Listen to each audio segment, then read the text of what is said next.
Today we're going to be testing out a couple different builds, and we're going to start with Guardian Orb.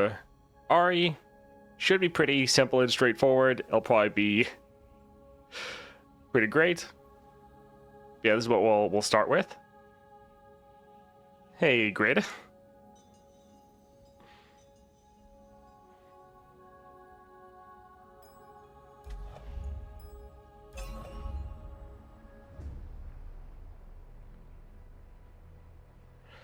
Hello, Emilkovich.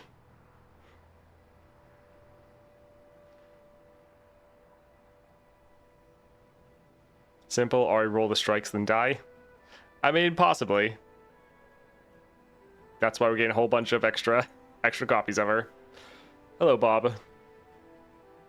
Hello, Lament.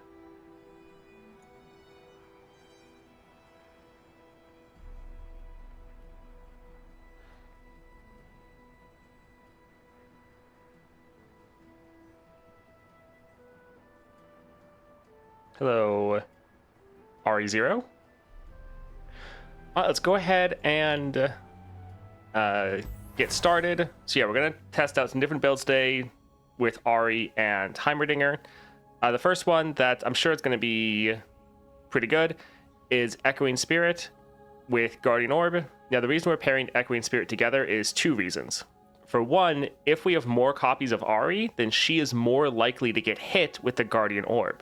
So whenever we play her, she is more likely to get a buff, which will be great. Also, it not only gives us more copies of our champion, so we can just try to play them more, but we also then get our free recalls with her champion spell, the Charm, so that we can freely recall her and then replay her. So, should be pretty good. Another user for the Guardian Orb build. Now, it's going to have all the strength and weaknesses of a normal Guardian Orb build, where it just comes down to what you roll. So it should be pretty simple. If you like Guardian Orb, it works. If you don't like Guardian Orb, then yeah, stay away. But yeah, similar to a lot of the others, I think Ahri will be great for 1, 2-cost champion. You can play her round 1. You can recall her every single round normally, potentially multiple times in a round, and I think there's going to be a lot of chances to get some infinite combos going. So I think she's going to be, yeah, one of the champions that can utilize this sort of build the best. So we'll just grab her here. We are going biased here. Orb is my favorite. Yeah, a lot of people really like it. So we'll just hop into the 5.5 Nightmare just to kind of test it out. Before we get in, though, let's see. Did you try the build with Gatebreaker and Hymn of Valor? Not yet. We might try that later today. We'll see. All right, before we hop in, we'll just drop a quick ad. So if you need to go get a drink, go to the bathroom, go ahead and do that. And then we'll load into the Nightmare.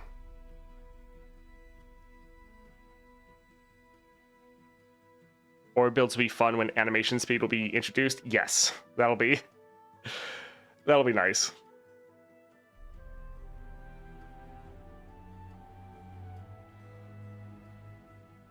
Oh. Yeah, we'll play Ahri, then we'll hop and test over the turn 1 Heimerdinger build. Play that through something to test it out, and then we'll probably do another Ahri build after. Hello, random lurker.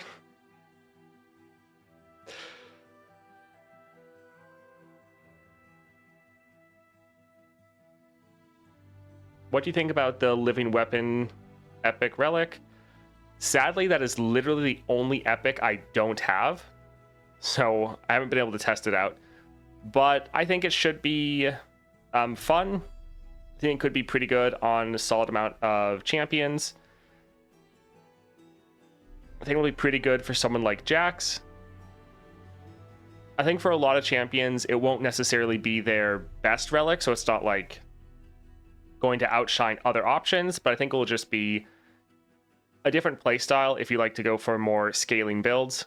So even using it on someone like Diana that doesn't even use equipment, but you'll just get plenty of scaling, wouldn't be terrible. But yeah, I think some like Jax will be very good with it. All right, let's go ahead and load in. Yeah, I wanted to get the living weapon, but sadly that's the only one I haven't been able to get. Let's see what we get for power here. Vanguard Lookout Crush, Afterlife Forbidden. 2 units at the start of the game isn't bad. All units having Overwhelm also isn't terrible. I think we will actually go for the Vanguard Lookout just because they might overwhelm us with units. Sure. Let's go here for Burblefish. No, we were talking about living weapon when we were talking about Diana. Let's honestly get rid of all of these. We'd like to get multiple copies of our Ahri, because then we can try to replay her champion spell.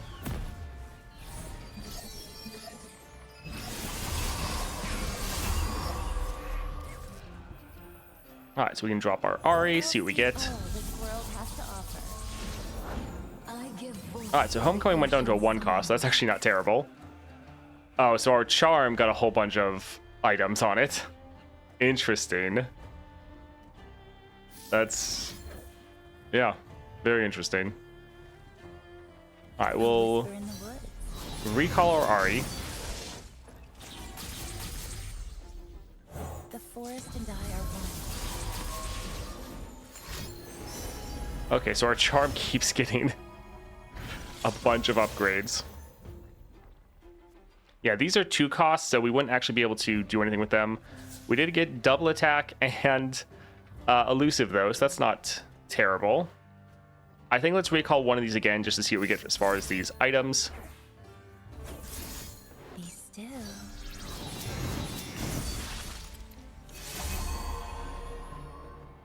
Alright, so we were able to get Rally Banner. Sure, we could drop this for free since we'd get another unit.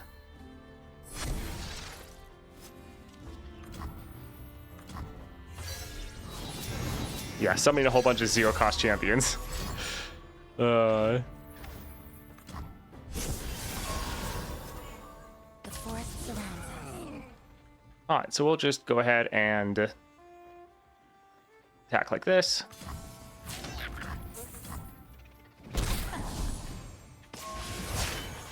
I am a huntress. I am Vastaya.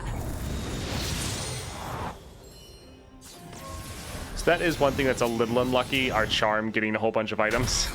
Especially ones that don't help us. But, I mean, that is Guardian Orb.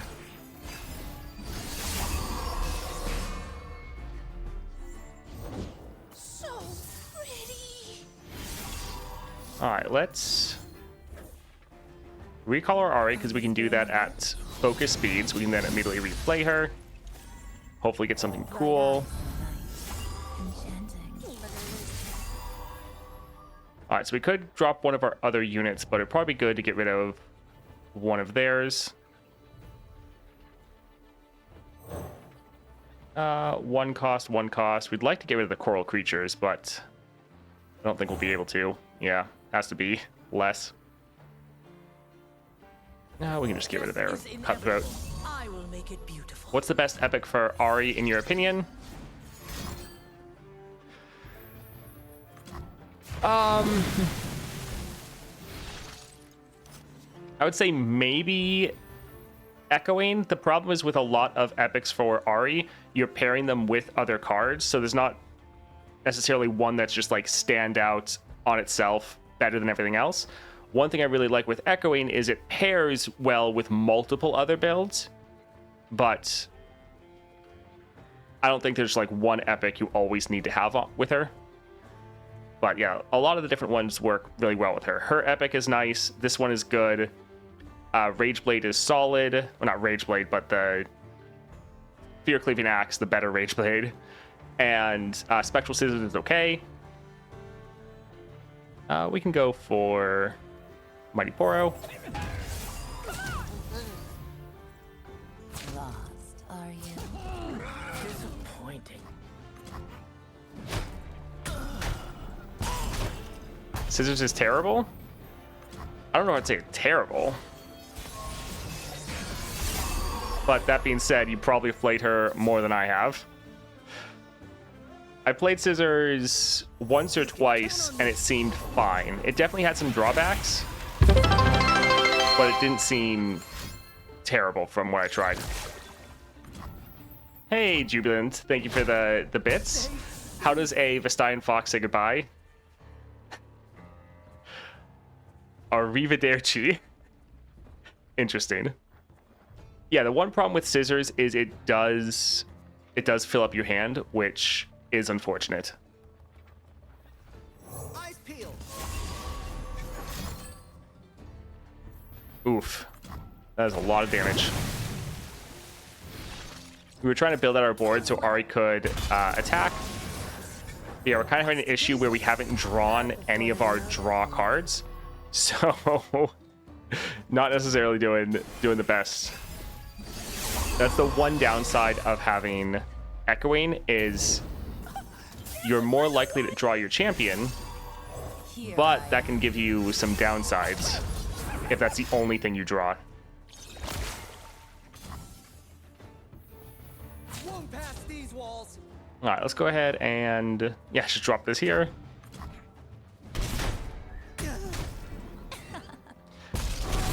Scissors is fine, great for 6-star, but jump like Scissors, so I must hate. Yeah, I get that.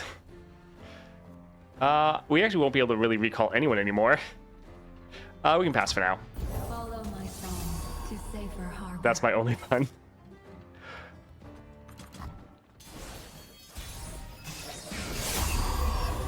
Yeah, I'd say Scissors might be slightly overrated compared to what some people would like. There's not really much we can actually do here. So it's... The stage, the actor, the great. Oh, look, they stole our Mr. Roots, who also had all of those upgrades. Oh, that's funny. Yeah, we're probably just going to lose here, but that's fine. This is a Guardian Orb build.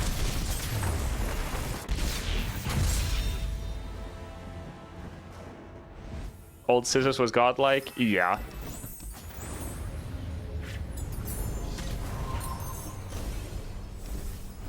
Alright, let's go ahead and hop in again.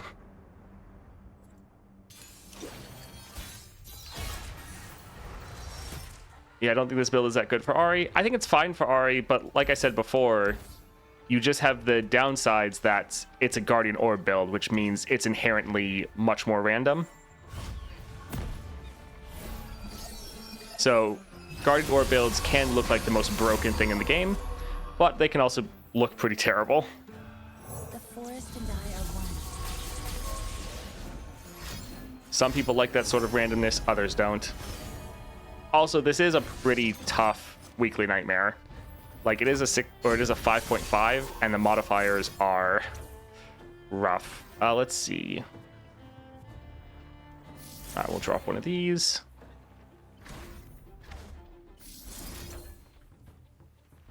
A whisper in the woods.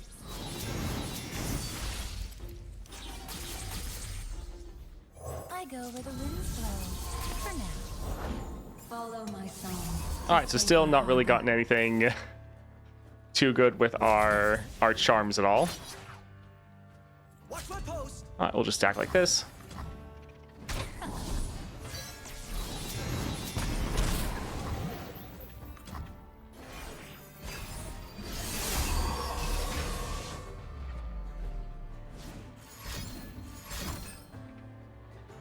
Yeah, the tidal wave is a bit rough.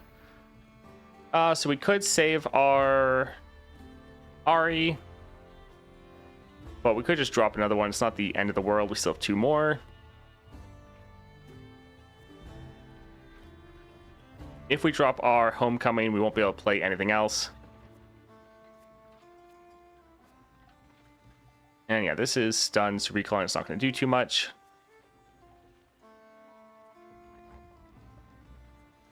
Yeah, I think I still want to get rid of one of their units and not let them kill Ahri.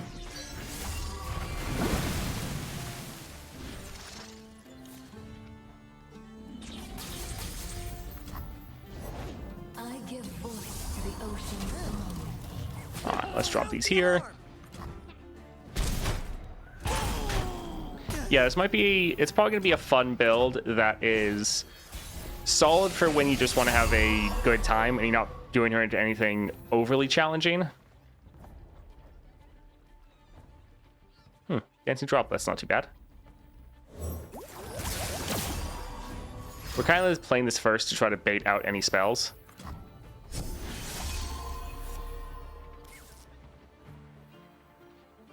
I'll see all this world has to offer. Oh look, we got our we got our mark. Speak through me. So now every time we drop our Ahri, she's gonna die. How fun. I hope you're excited to die too.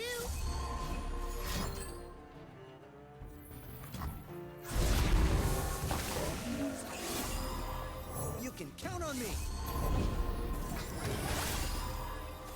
Alright, attacking's not really gonna do too much. We're probably toast, but that's fine. Casual orb movement, yeah. We shall sing, dance, and forget our woes.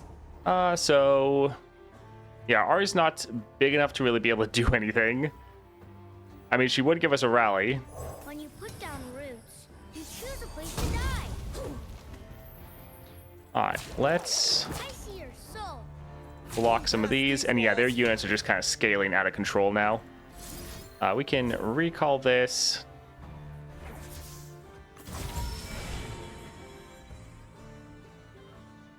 Sure, we can go here.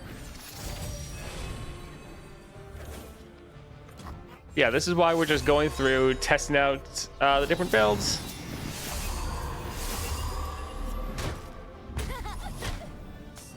And honestly, we probably, for a build like this, probably shouldn't try it in such a difficult encounter.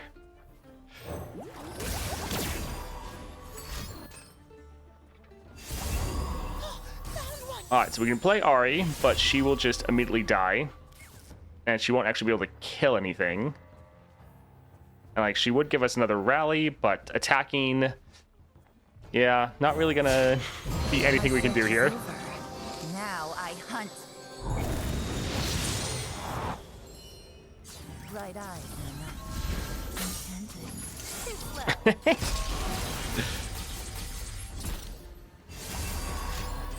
So we can now just keep playing her.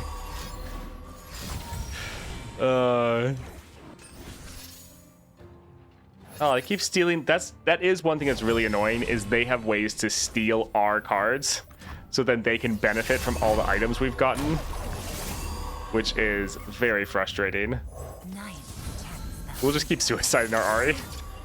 The problem is she keeps grabbing someone, and then they get reset, so she's not actually doing any damage.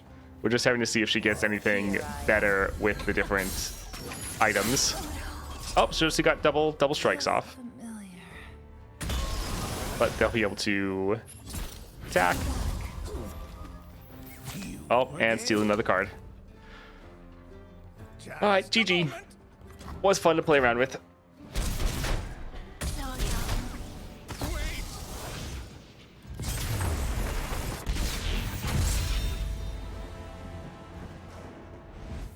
I'll spend all my channel points if you want to try out Hymn of Valor plus Secret Technique. We just did a Hymn of Valor build yesterday, so I feel like doing another one right away. Like, we already know that Hymn of Valor is good. Hey, Winston. Alright, so that was fun for our Ahri. Pretty much what you would expect with Guardian Orb. Can be really good sometimes, but it can also troll you. Overall, probably not something you want to take into such a difficult encounter like the 5.5.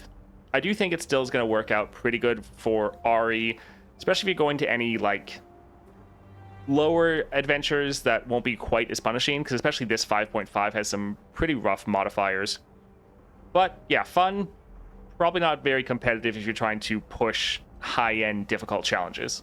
But still, Guardian Orb, love it or hate it, it's like another Guardian Orb build.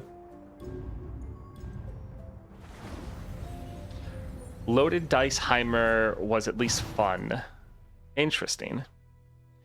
Alright, so since that one went so fast, do we need to quickly try out a different one?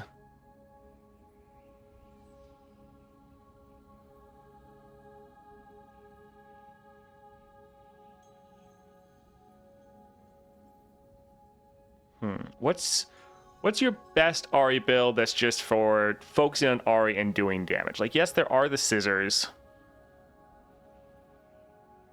I suppose we might want to play with the scissors just to see. Yeah, let's go for the scissors one more time, just so we can look and be like, okay, is this actually good or bad? All right, when you recall another ally, grant me 1 power. Boost all units. I don't think the order here should really matter. Try Buru Ahri. That could be interesting, actually. Yeah, Spirit of the Buru. We do have some solid 1-drops. We can make Ahri a 1-drop.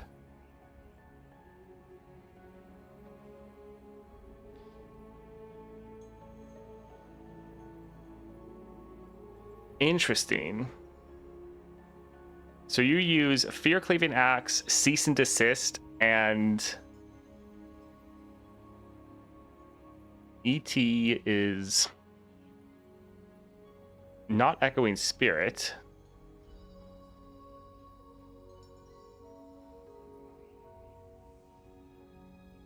Oh, Essence Thief. Okay. Or Theft. Cease and Desist is interesting.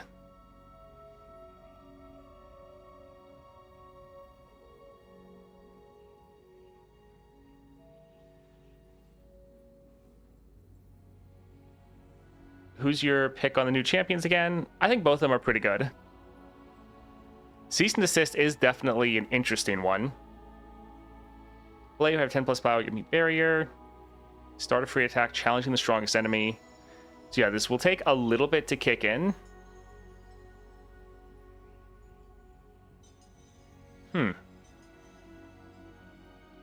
Yeah, let's grab this and test it out. Do we want to go for like... It's so difficult because like Aurelian Soul is kind of too easy and too long. Yeah, I think we'll hop in here and test it out. I think Lissandra's good for testing. Lissandra can be annoying. Like she's not bad. Alright, Bouncing Blades, no. Memory Game could be good. When you draw a card, give allies 1/1 this round. Memory Game's not bad. Yeah, these two could be okay.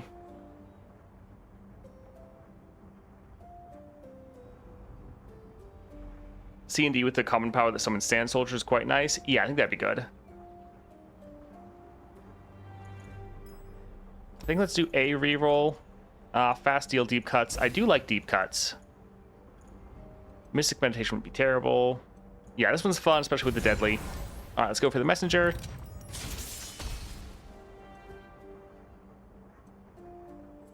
Yeah, it'd be nice if we could just skip to the Lissandra boss fight for testing. Charm is okay. Homecoming is nice to have this in our hands so it counts down since we're using Essence Theft. I think let's get rid of Sprite Dance. We know we're drawing our Ahri because Ahri's our only champion. So yeah, having one of our 1 costs isn't terrible.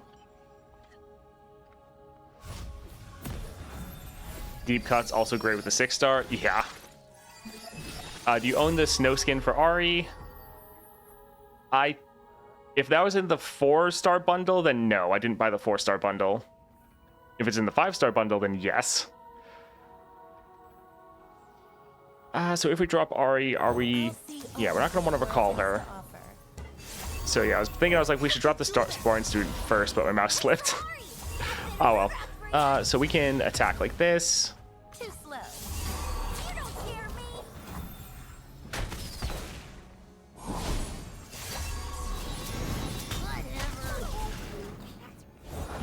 When others threaten, we must take action.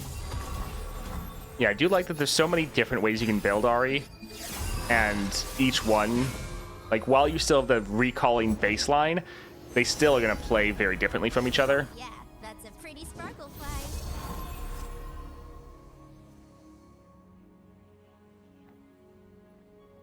I feel like let's recall and then replay our Ahri.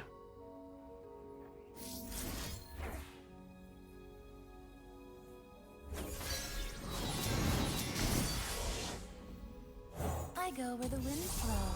For now. I hear thunder on the horizon.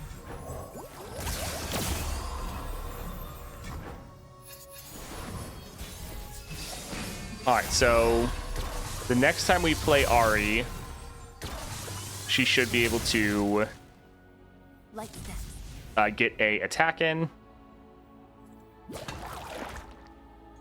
Sparring student could get hurt here, but kind of don't care.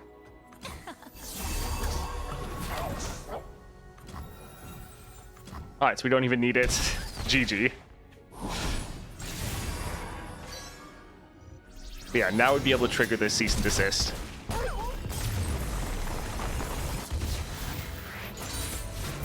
Remember this moment. I would have gone for Spirit Blossom if it was epic or legendary. So sad it's a common skill. Oh yeah, Coven Ahri looks great. Yeah, all the Coven skins are fantastic. And then the other ones that go with them for like the old god skins. I'm not sure if that's actually what they're called. Let's go for lead and follow. These other two just seem too expensive. All right, support champion. Let's see. That's not too bad. Jax is okay. So we could play Garen for free. That's not too bad, especially good for when we recall him. He is a bit expensive, but we're gonna normally like double attack Jax. Oof. Set does have the obvious synergy with tag out. This also would be a 1 cost. Also, it's a 1 cost that then gives us a coin, so we're essentially playing it for free. Yeah, so I think we'll go here, but going for the Garen for mana deposit is really good, just because when you start playing him, then you can recall and play him again. The coin isn't free, though. True. The coin is a 1 cost default. Still, pretty good. Well, yeah, go here. Let's see. Solitary Monk, Spells Chest, or Item Chest. Sure, let's go for the Yeti Yearling.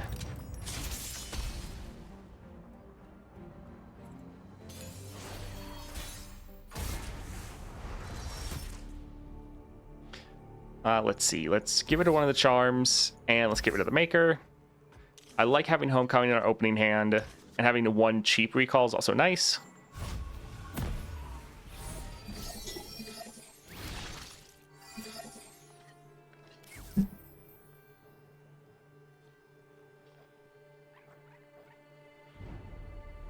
We could go for Dancing Droplet. Sure, we'll be recalling that. That'll be nice. I go where the winds blow. For now. Too slow. Alright, so the Yetis will scale up a little bit, but we want to do some scaling of our own.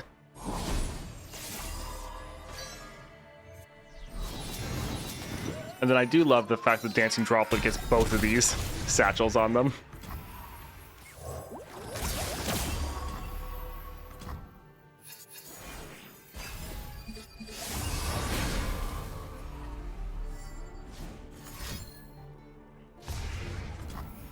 Alright, well there goes most of their stuff. Do we want to recall already? Create a Flawless Duet, Blade Dance, draw 2. I think we just use a charm here.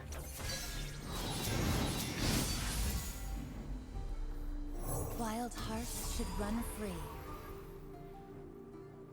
Yeah, I think recalling Ahri is still going to give her the most scaling. She would scale from Essence Thief if we did recall someone else, so that's still good. That's just giving her 1 power, whereas the recall then gives us 2 spirit, 1 for the recall and 1 for the replaying. So yeah, playing her like that isn't bad. Let's go ahead and do this again, just to further try to scale her up. And now when we play her, she should hopefully get 1 spirit to count for the 10 power. So we'll potentially get a free attack here. I go where the winds blow.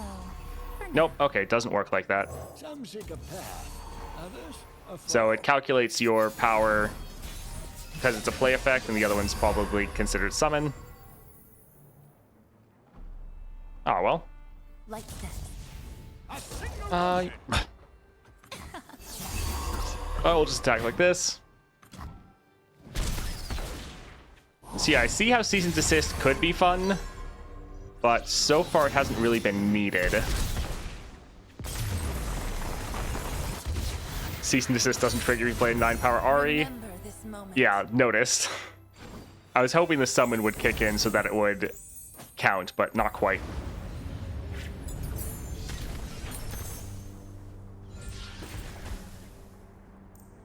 Let's get some more attack. Oh, that's not bad. The impact damage is nice. That's true. Yeah, impact damage is solid.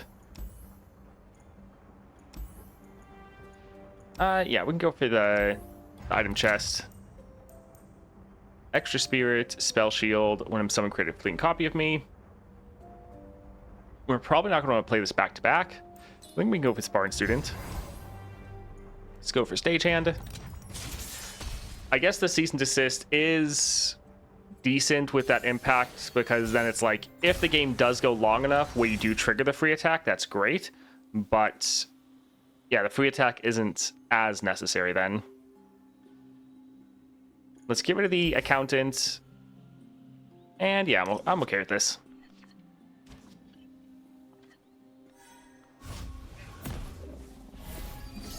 Especially when Ahri is leveled, every strike of hers deals impact damage. Yeah.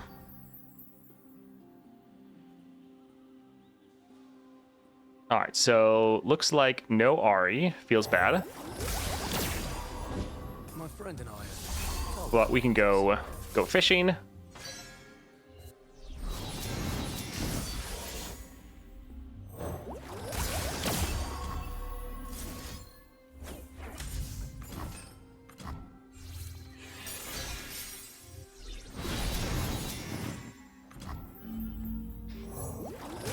Yeah, even without Ahri, she does have a pretty good baseline kit. That was one thing, I was surprised by when people saw Ahri's kit. They're like, "Isn't she weak?" It's like, I don't really think so. Yeah, we can attack like this, get some kills in. Sure. We've been through a lot. This buff, or this build, I'm guessing is slower for sure. Yeah, build is slower for sure. I enjoy it personally, but I'm sure there's better out there. Yeah, that's kind of what I'm thinking. Oh, game freaked out. Alrighty.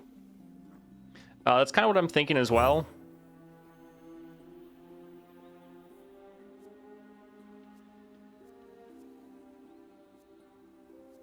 Alright, so we could recall that unit, because this one won't summon another one. Yeah, I think this is a solid build. Sure, we can go for Spartan Student.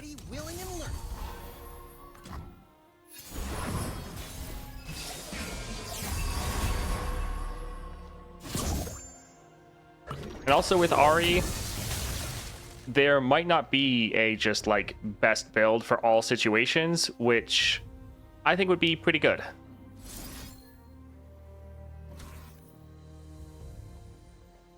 Yeah, we could make them replay this.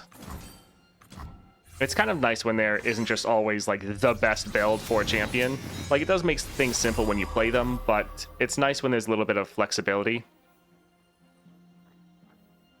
Check out these. If you do not have a part to play, take one. Embrace your fate as I have mine. If we seek forgiveness. Alright, who are you going for? Perfect. That's who I wanted to recall anyways. Alright, so let's go ahead and recall that. Variety is the spice of life? Yes. Let's see. Let's go for Pathless. Shootsy? 01. Thank you for the follow.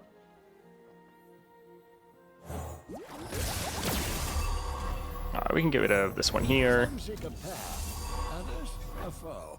Up the trees.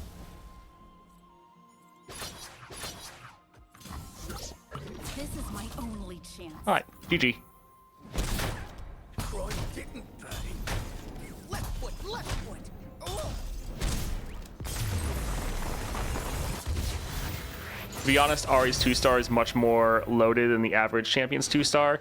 Yes, I think that is for both her as well as Heimerdinger, and I think that's intentional. I think they're trying to put a lot of power earlier in the constellation because like both of their 2-stars are incredibly powerful.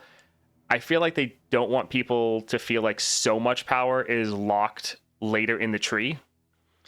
But yeah, both of them have very strong 2-stars. I wonder which champion is most inflexible in how to build. This would be objectives, of course, but Evelyn feels up there. Yeah, I would agree with that. Evelyn is one of the ones that's the most locked in as far as builds.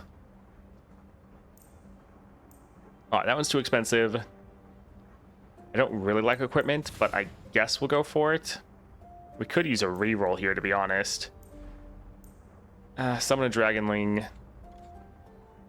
I mean, this could be good for our Ahri, because then we'd always have a unit that she could then recall. Still, yeah, I guess we can grab it. Looks like add drops. We'll pause and wait for everyone to get out of it. I can't imagine running Yasuo or Jinx without their relics. Yeah, Jinx is another one that is pretty locked in, especially for her payload, her loose cannons payload. That one you really want to always play with.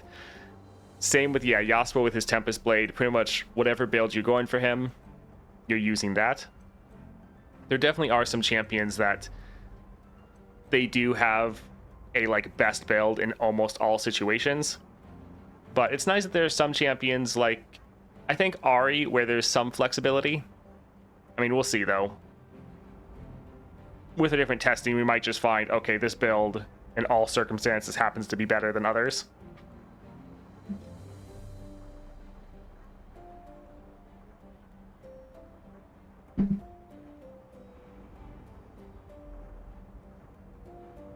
Actually managed to play Eve with many builds, but not outside of Asol. Can't imagine running LeBlanc without triple orbs.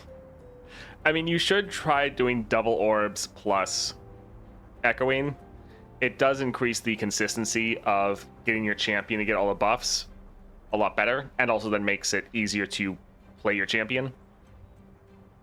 All right, everyone should be back. Let's go take a look at the shop here.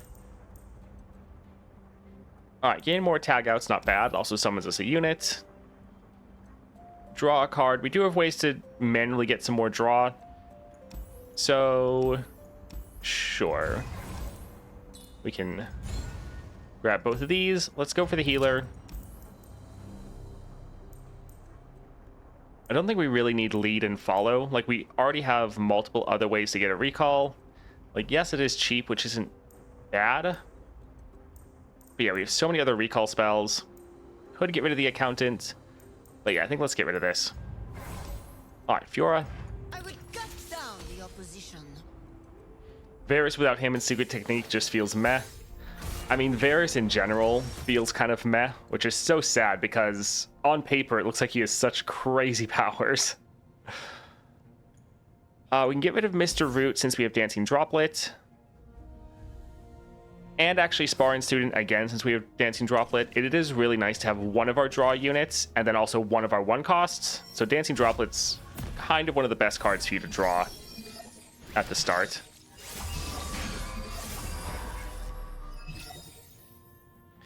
Alright, I'm a little bit worried about them using a Cataclysm. Let's drop our Droplet. Okay. So we would maybe use a Recall. But I think let's just get our Ahri on the board. Wild hearts should run free. New recruit reporting in. I won't back down. Yeah, the impact is also quite nice just for the fact that even if you don't have Overwhelm, you're still getting some damage down.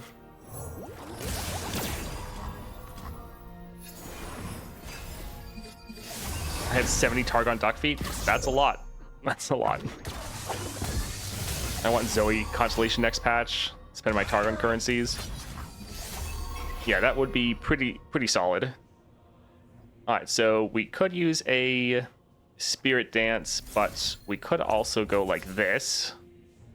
'Cause with those 4 stacks, should be more than enough to survive. Too slow. Eyes bigger.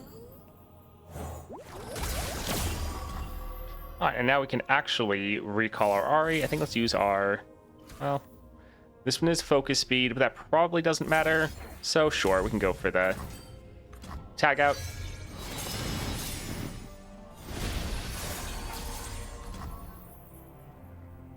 I'll see all this world has to offer.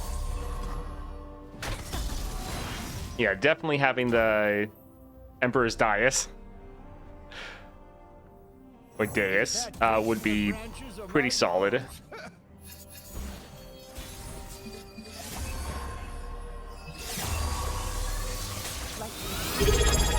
Alright, this will be GG.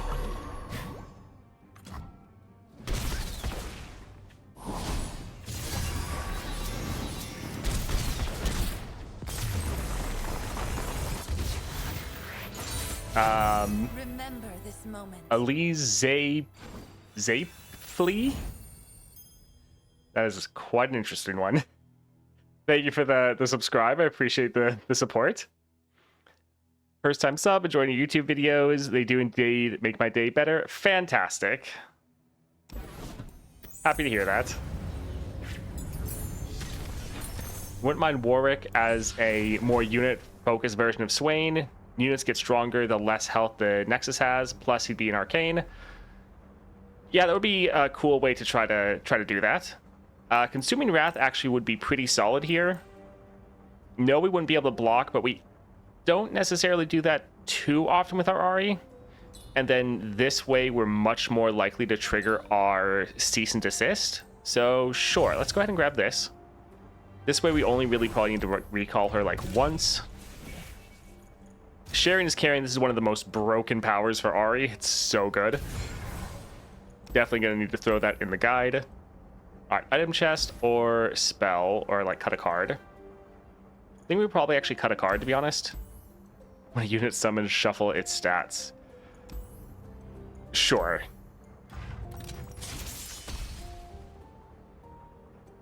Saw on Reddit that Azir is high on the list to add to Path Champions. Did Riot say that, or is just that going from the poll the community did? Which, I mean, it's kind of the same. I'm sure they look at the poll the community had, and they're like, okay, let's go down these. Still looking for the best build for Ahri, 6 stars. Every build is at least okay. Yeah, that's kind of what we're somewhat doing today. We're trying to test out some different builds to get some better frame of reference for what really works well. I think let's get rid of Pathless. Yeah, we want to have a draw card, want to have a 1 cost. We'd like to get a recall spell. It's a tweet. Azir's on the top of the list. Queen Rek'Sai is not high up there. I mean, that's good. Azir would be fun to get, and yeah, Rek'Sai is really not going to be as needed. Let's drop a sparring student into our Ahri. Well, I suppose we actually could drop Ahri first to try to get buffed up. Wild heart should run free. Alright, that didn't Steps into moonlight. give us the best. Especially because they'll be able to block and do some decent damage. Oh well. Actually, no, we'll hit a quick attack value.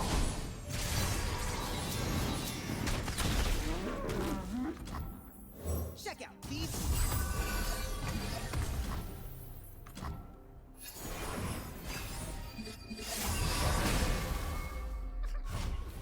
Goodness, the game, that's the second time.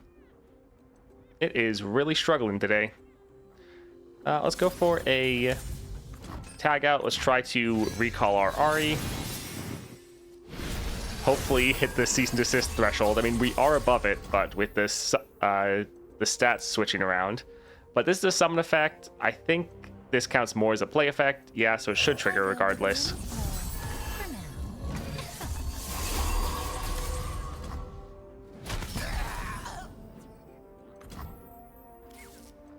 Although I guess we don't have a unit to recall anymore.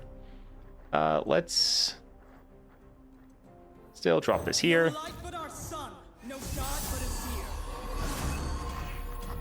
All right, we'll just be able to open attack, and that'll be game. Yeah, whenever you drop a unit and giving spirit to everyone else is just so crazy on Ahri. Too slow. Brian said it. Natural. That was a tweet. Okay.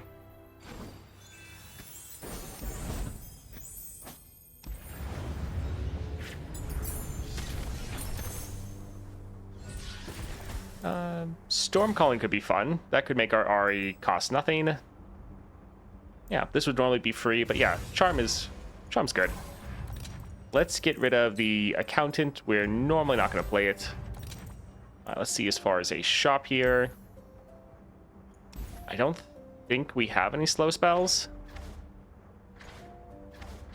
I think all of them are faster focus. Let's do a reroll. Sure, that's fine. Some things that are okay, but honestly, we like the cards that we have. Let's go for Smooth Soloist. So, Glory Seeker. Riot did a good job of making Ahri's most iconic ability good here too. Yes, it is always nice when they add in the champion spell into the base kit. This is fine.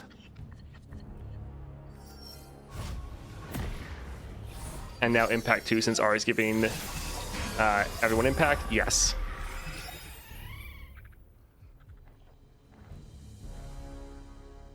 I think we'll drop Ahri first. Violet hearts should run free. And yeah, we could actually use the charm here on our Ahri.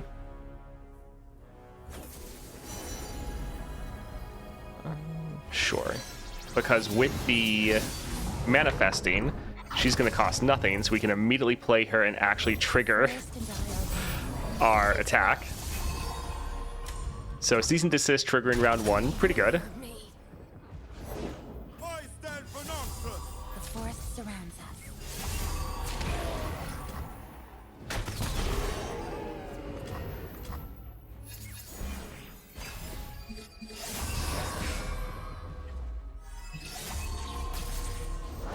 Let's make this Also, the a great night thing to is since this is focus speed, the enemy can't actually do anything to stop us.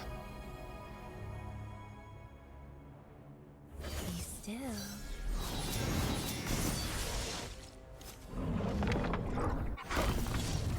And yeah, we can just once again drop our Ahri. For now. Yeah, if we had Overwhelm, it would be nice. The Spirit of the Brood does sound like a pretty interesting build. Alright, so going for Homecoming, we wouldn't be able to play Ahri for free. Let's just go for Dancing Droplet.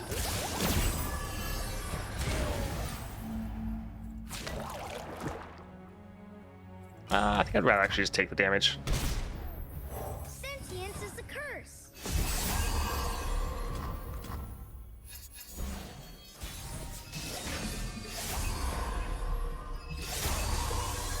Three steps into moonlight. Alright, GG. Slow. Yeah, Fear Cleaving Axe is pretty good.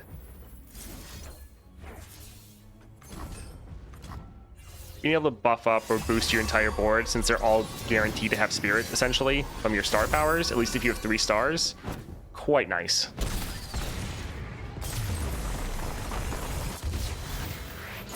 I feel so happy that people are enjoying her a lot. Riot did a good job. Yeah, they've nailed all of the recent champion designs.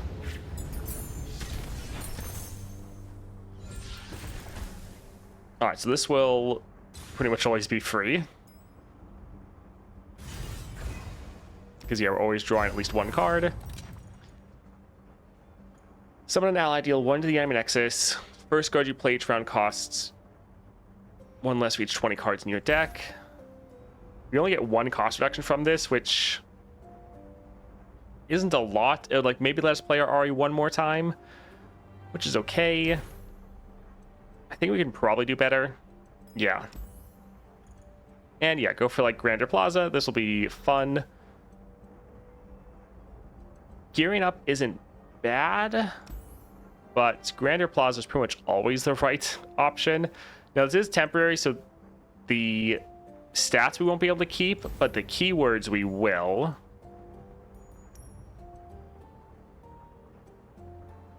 When you recall an ally, reduces cost. Units keep stat buffs and keywords when recalled. It says permanent stat buffs and keywords. I'm not actually sure if temporary keywords get locked in or not. Like, technically these are temporary keywords, but we'll see. Yeah, that's the thing I'm kind of wondering. We'll go for the Grander Plaza and we can kind of test that. It would make sense that they don't, but normally with stuff in the game, you always kind of need to test to make sure. All right, let's go for Misfortune. Sure you can handle me. Does this make Ahri go infinite as long as we have the chimes? Yes.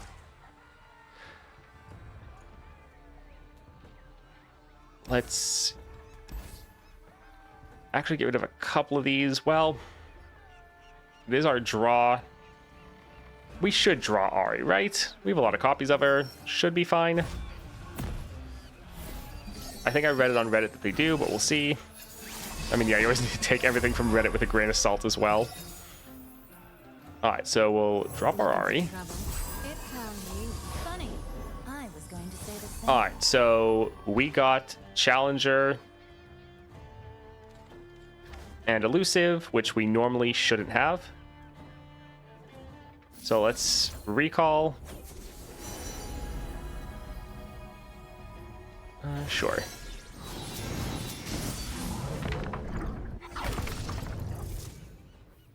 Looking for trouble.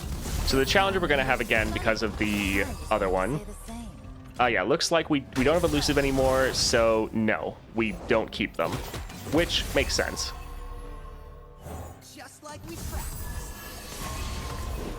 Success gets noticed around here.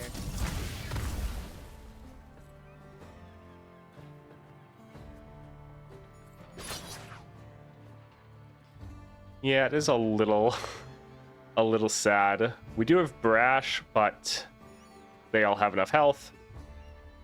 Yeah, we'll just attack. Our Impact's doing good work, though.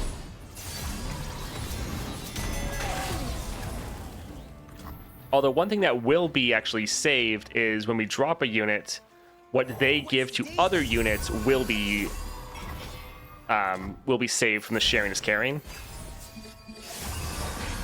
Yeah, good to know that, yeah, temporary keywords are not kept.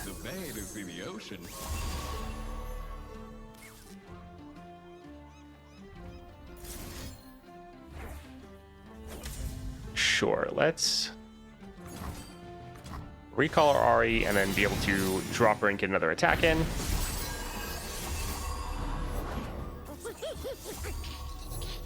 slow. It is pretty great giving everyone not only the impact but also barrier.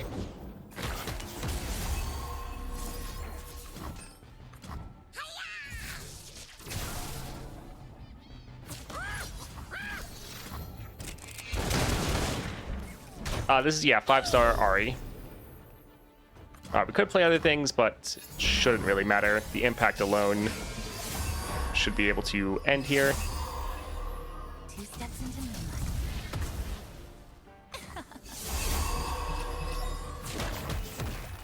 All right, GG.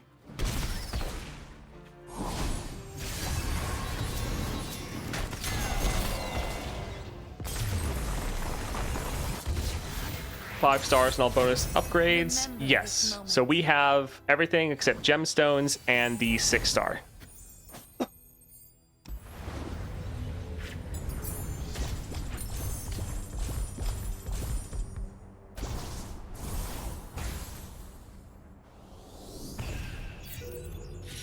All right, so fun build with Ahri. The Cease and Desist is a interesting choice. The impact is quite nice because when you're getting those strikes off, you're able to get some more impact damage in, which can add up. And eventually throughout the game, you are able to get that free attack. Often you can end before that happens, but still, later on you can trigger it fairly reliably. Still probably not the best Ahri build, but just another interesting option that you're able to go with. All right, let's go play with turn 1 Heimerdinger and see how that feels.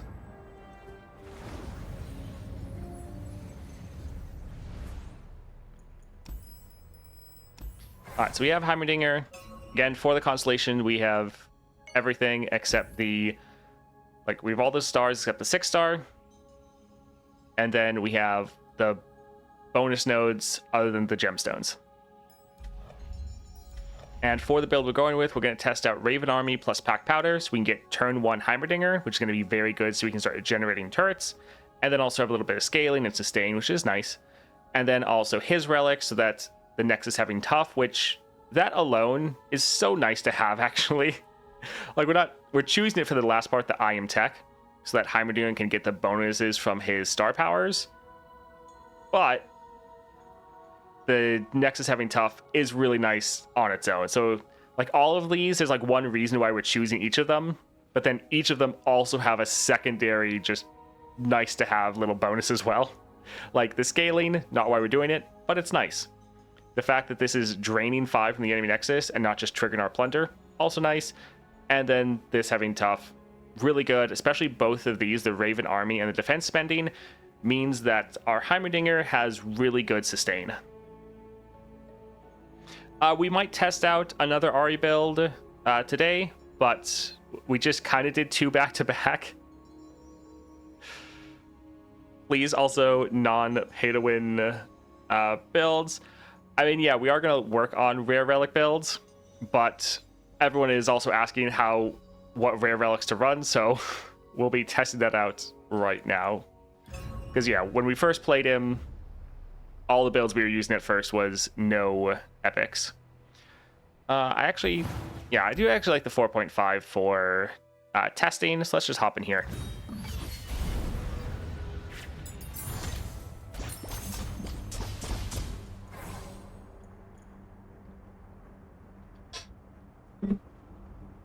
I mean, also epic, just not the bundle ones.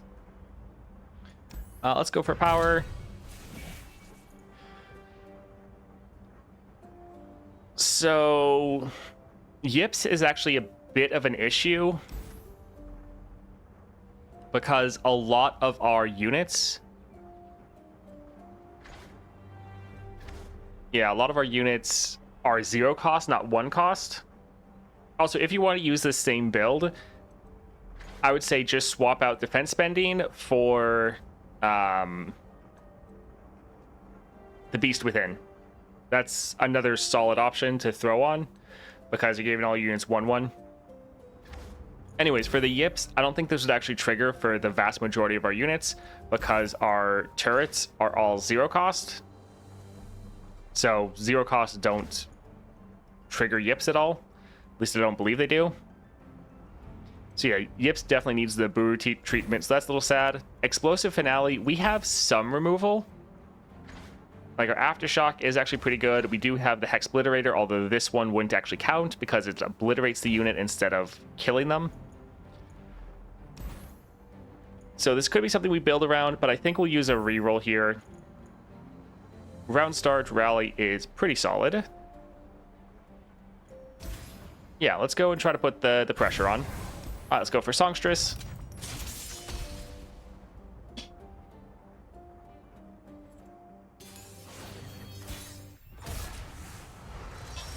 Also wanted to take Yips on Ahri, and it's sad that 1 cost don't get the buff anymore after being recalled. Oh, interesting.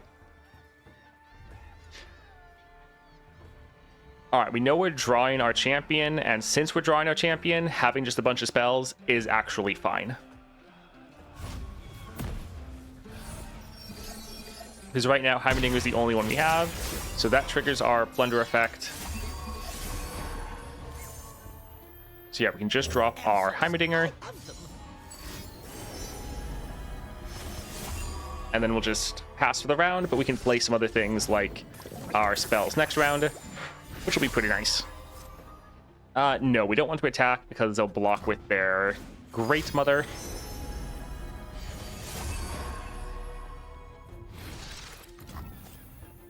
By the way, Poro item on turrets is ass. When Heimerdinger makes a turret, reduced it to 0, and then the Poro item makes it a 1. Do the stream.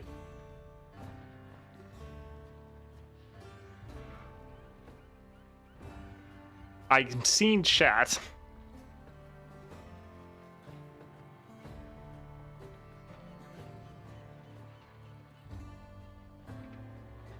Alright, so we're just gonna hold off and pause.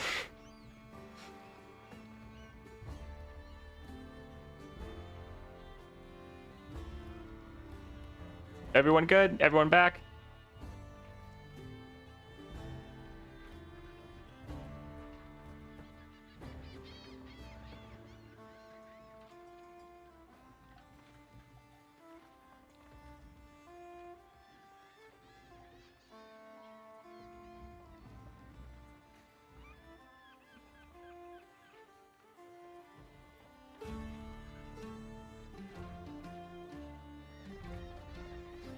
Okay.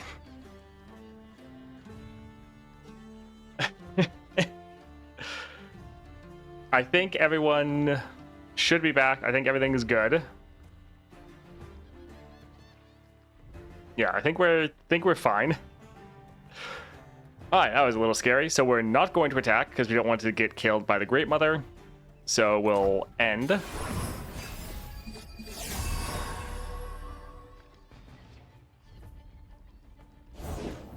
I closed out of chat for a second.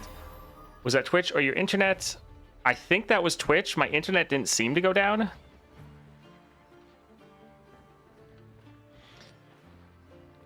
All right, let's go ahead and drop our flash.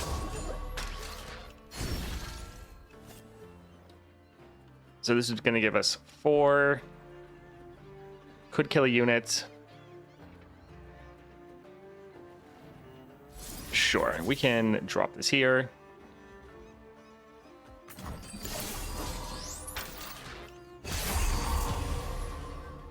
Oh, evolve. That's not too bad.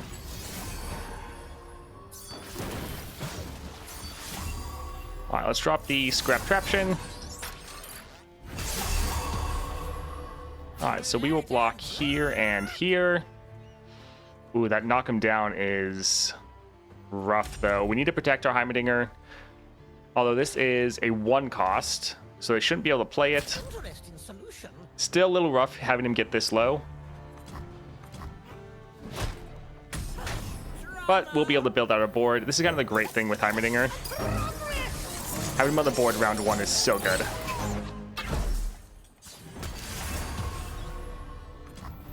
Let's drop this here. And drop this one here. Alright, so we don't want our... Actually, we can have Heimerdinger kill this here. Yeah, getting him on the board is so good. When does Heimer become good? I was trying to do some adventures with him. He feels so slow. He can be a bit slow, but he's still good. Sometimes you might need to, like, stall a little bit, but it's fine. Alright, hopefully they can't drop any blockers.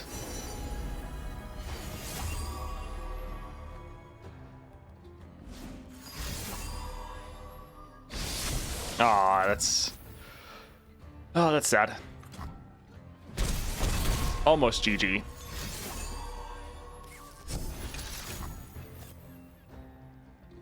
Oh, well.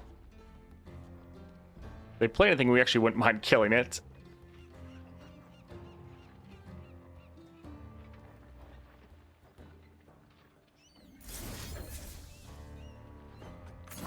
Yeah, I guess let's obliterate one of our own units to drop a T-Hex. Yeah, we plan on doing the monthlies like normal, so people can interact again next month. They said it couldn't be done.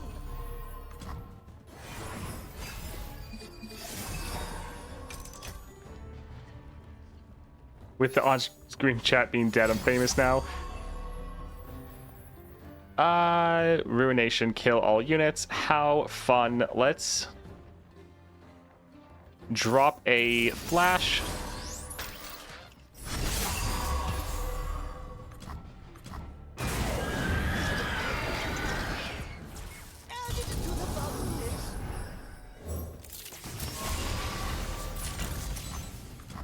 All right, GG.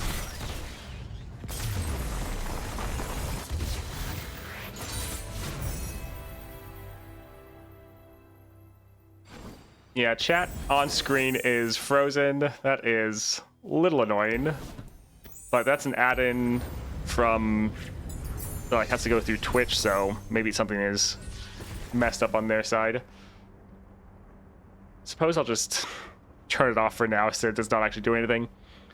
Double Mighty Poro, Assembly Line. Assembly Line is actually pretty good because summoning 2 Forge Workers gives us 2 mana back, so we're kind of playing this as a 4 cost, sort of.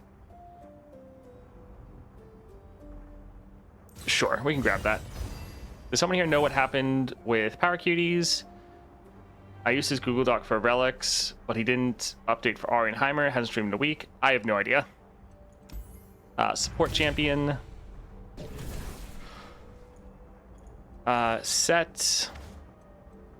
Mordekaiser. Lee Sin. Don't really care about these. Tag out, though, making the enemy discard.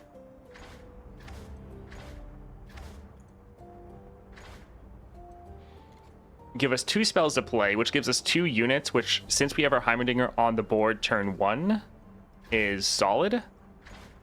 This would also make a spell. Sure, let's actually go for Lee Sin.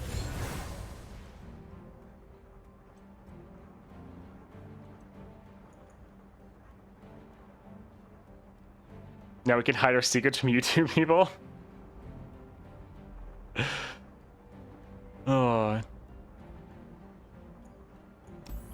Champion item chest, Smooth Soloist. Smooth Soloist wouldn't be bad, but we want to get our Heimerdinger on the board turn 1, so I feel like we actually want to go for Heimer. Just to get some more copies of him. Sure, let's go for Babsmith.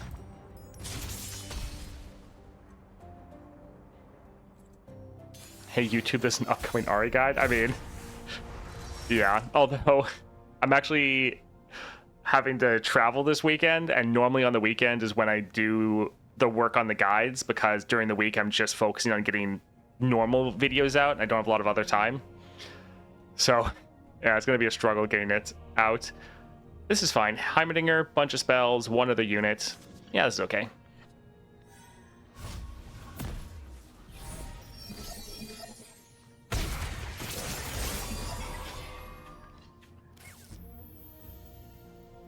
Let's drop our Heimerdinger. Eminently logical.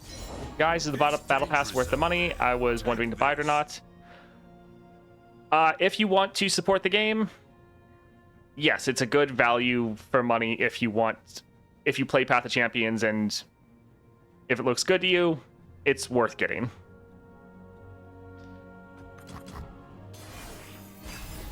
Do you think Ahri is better than Lilia?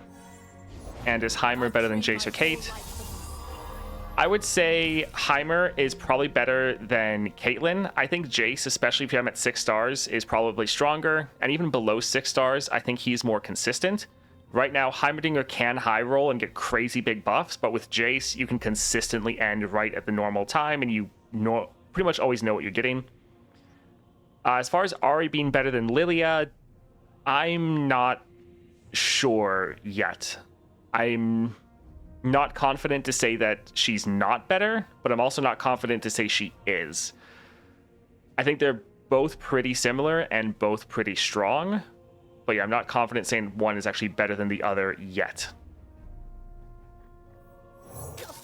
Let's drop a wrench bot, and we can actually use this. If only it also summoned burst speed. They don't have any mana, so they don't have any combat tricks.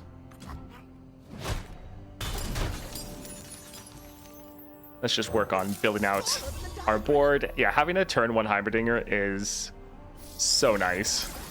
Because you have so many spells.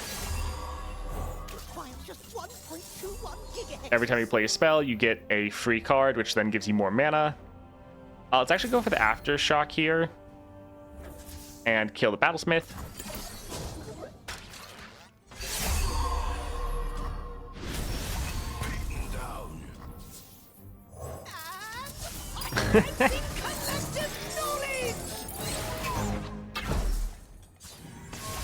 Alright, so for Ahri, I think it is a lot more subjective, but I think for Heimerdinger, this type of build where you're getting him on the board turn 1 is To evaluate. probably going to end up being just his best build. Goggles on. You would test my steel? GG.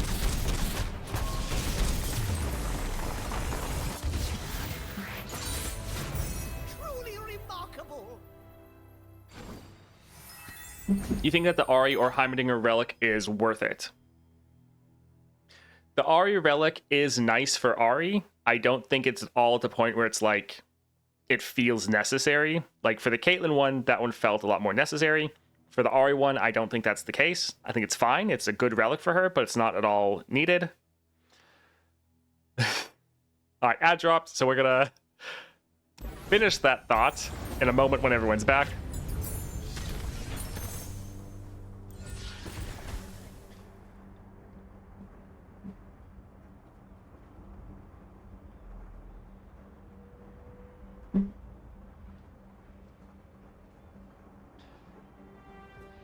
Opening a golden reliquary in 2 minutes.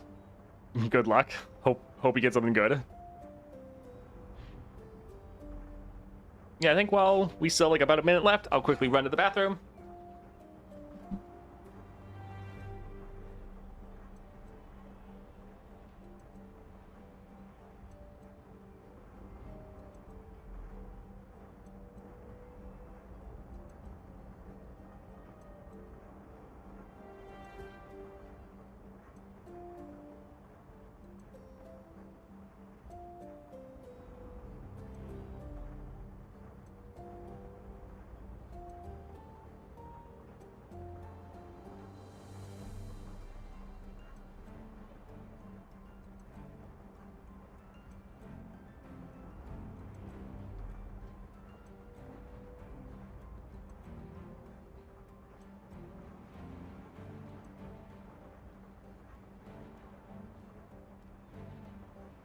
Oh boy, it says connecting to chat.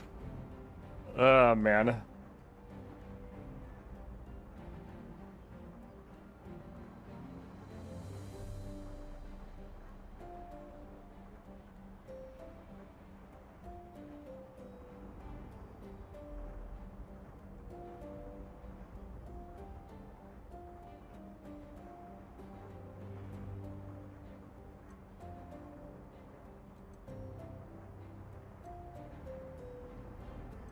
Oof. Yeah, I don't know if this is an issue with me or if this is just an issue with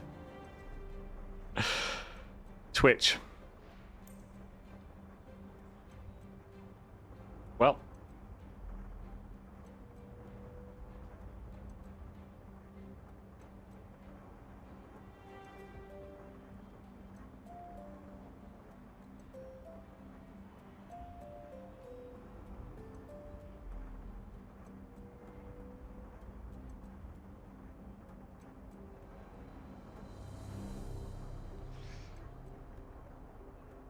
All right, trying, but it's struggling to connect, if anyone can hear me. And it doesn't seem to be on my end because I'm pulling up other tabs and stuff's opening correctly. So I think this is an issue. Yeah, that's unfortunate.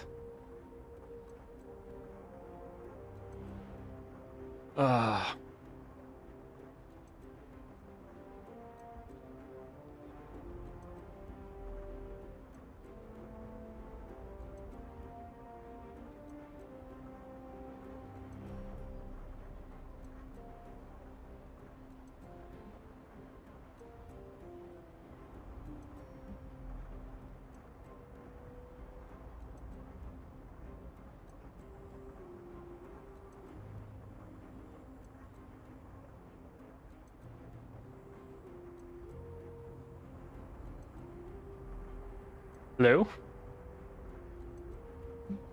Uh...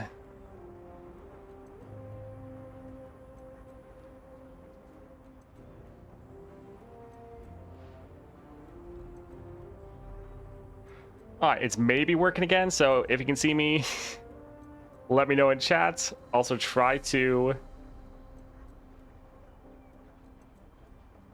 refresh.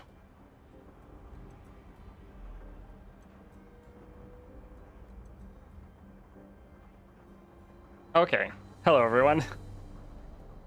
So this is an issue with Twitch because I went and was opening up different tabs and stuff, and my internet seems to be working fine. So there's that.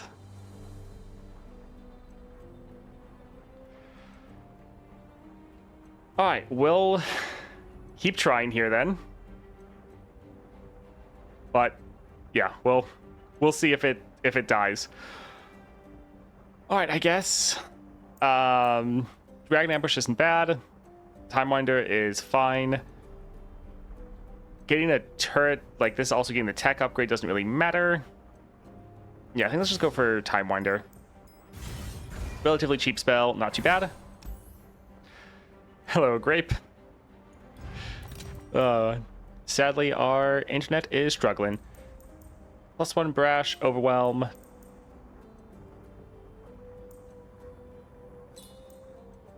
Sure, we can just grab Overwhelm, I guess. The biggest thing, well, actually, let's just get health, to be honest. We just want our Heimerdinger to live. Alright, Solitary Monk, Shop, or Gold Chest. Do we want to cut a card? Some things we could get rid of, but it's not terrible. I think let's go for a Squeaker.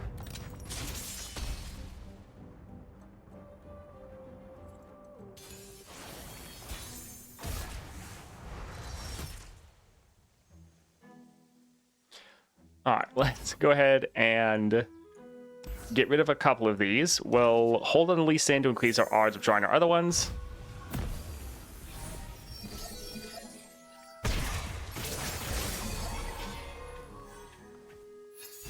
All right, let's go ahead and drop our Heimerdinger. Entropy, a never-ending cycle.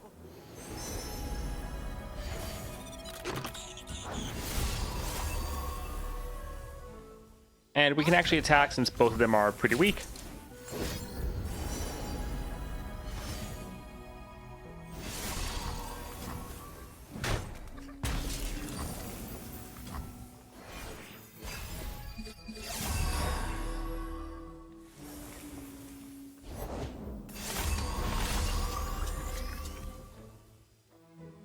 I think let's drop our Aftershock here. Let's kill the Professor.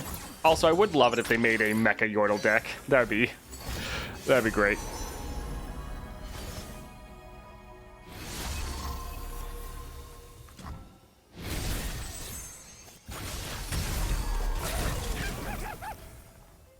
All right, let's go ahead and block these here.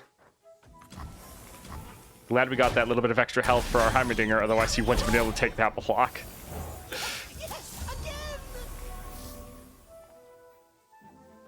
Alright, so here we're just trying to play a bunch of spells, fill out our board.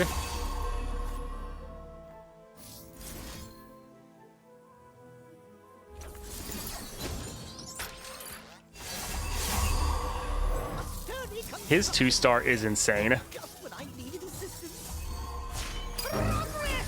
You know, get play so many units for free and get mana back. It is like a unit-focused Ahri, which is pretty great. All right, let's discard this. Deal small amounts of damage here, but again, we're just trying to summon some more units. And you get the epic Scrap Traption very often.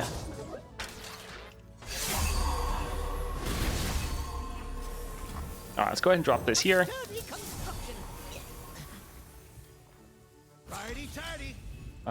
Sure, we can... Well, actually, we're fine with this unit dying. Because then we can just play the Scrap Traption. No fixing that.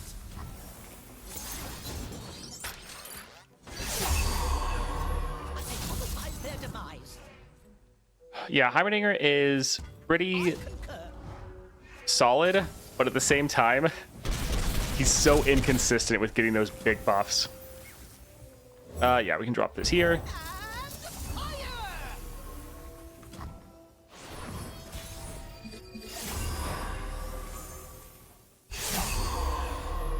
Is 3-star enough to take down 4-star Aesol? Yes. 3-star Heimerdinger? Yes, he is.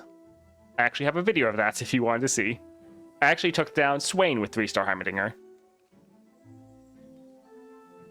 I've officially reached the point where shards are basically useless for me because I'm soft locked behind star crystals. I am very close to that, and so I'm trying to use my wild fragments everywhere I can because soon I won't be able to use them anywhere. Alright, let's just go ahead and attack, and GG.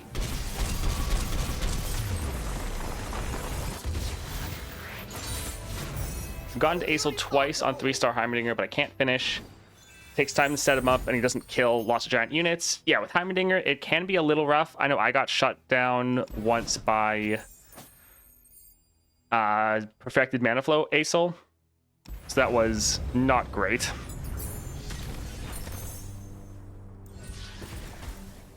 Spell Thief, 1-cost spell, Emperor's Favor, nice. Claws of the Dragon. We could normally play this for free, but honestly, if we're playing 2 spells in a round, we don't want this to be on our board. So I think let's just go for Spell Thief. And let's go for the shop.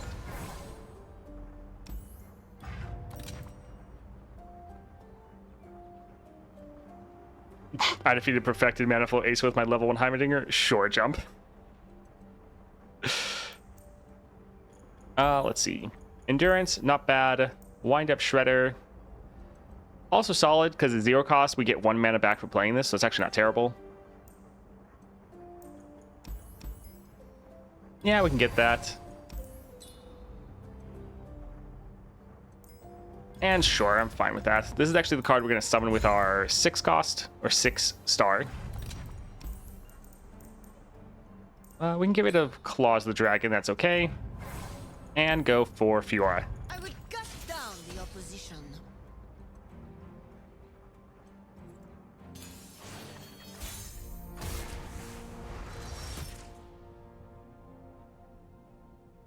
Alright, let's get rid of Hextech Handler and Hex Obliterator. Great to have our Heimerdinger. We want to have some of our cheaper spells. For a second, I thought we had the 6-star. No. Yeah, Heimerdinger is one that I'm not as likely to do for 6-star. Okay, so they do have Cataclysm. Yeah, so we will die. But at least we can try to generate a turret. No, I've done this, like, this is my 3rd time, I think, doing this adventure. Both the other times, Fiora didn't use Cataclysm, which is the one reason I was okay with trying it here. So I was like, they haven't the past 2, so...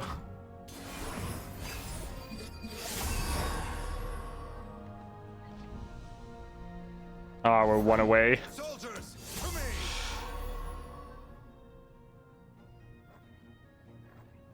Alright, well, she can only kill 1 unit this round. Quickly, strike deftly. Or not. I mean, she's a boss fight, so as long as we don't die, we're fine.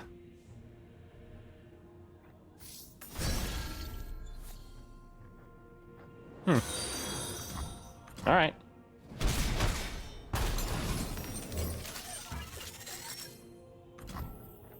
Alright, so we could play some other things here, but we'll just pass. I think we'll use a Hex Obliterator and try to kill their Fiora. Hopefully they can't buff her up, but I mean, it's possible.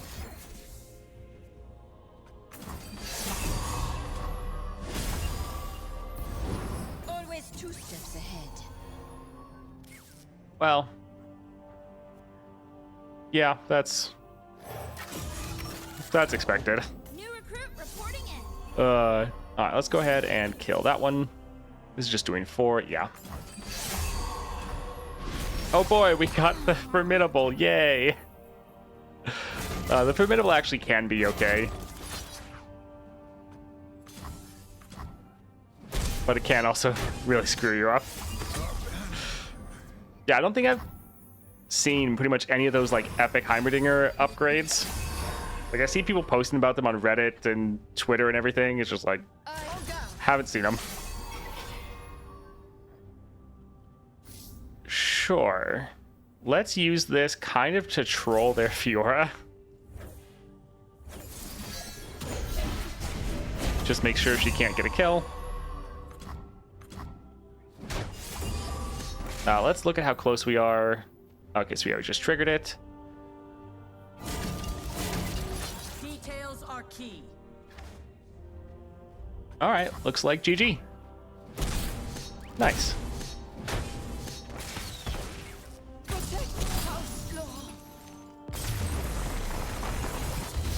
Deathless is really funny since it's an aura and people revive. The Deathless is removed, they just get it back.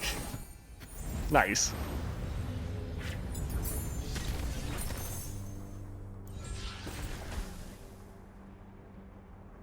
Saw a post on someone who did this fight use a summon 2 Scrap Scuttler spell that had cast twice, but the Scuttlers got Reckoner's Mark via Asol and thus struck Fiora 4 times for a loss.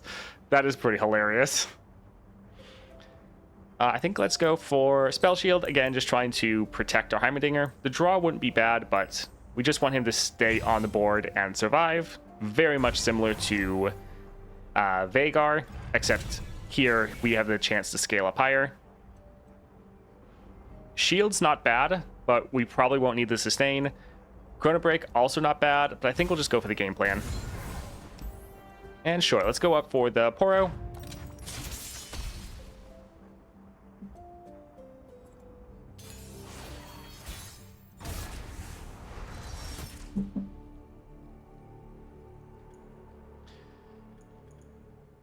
Let's get rid of Lee Sin.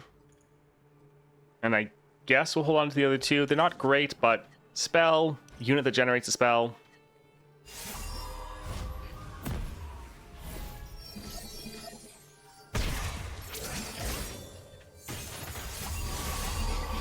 Yeah, allegedly people get 100 plus power. Sadly, still have not seen it myself. I mean, I did see someone post on it on like Reddit. Follow along, little ones. That will have to do for now. Oh, did you get into the snacks? Well, lifesteal's nice. Let's drop this here. Yeah, turn 1 Heimerdinger is so insane.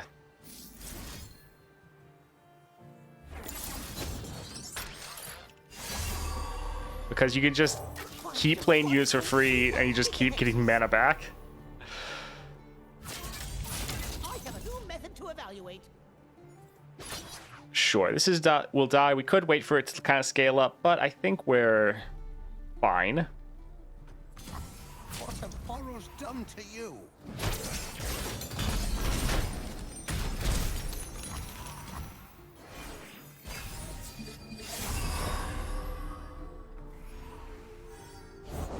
Oh, did you get into the snacks?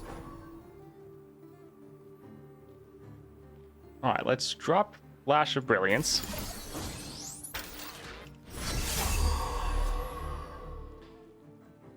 And yeah, we can go for a Time Winder. Get rid of the Shadow Flare. Deal some damage here. Pick an allied follower, summon 2 hungry owl cats, then transform allies into exact copies of the chosen ally.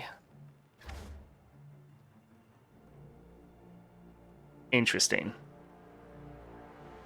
I think I'll go for the Plasma Guardian because it should get some decent cost reduction.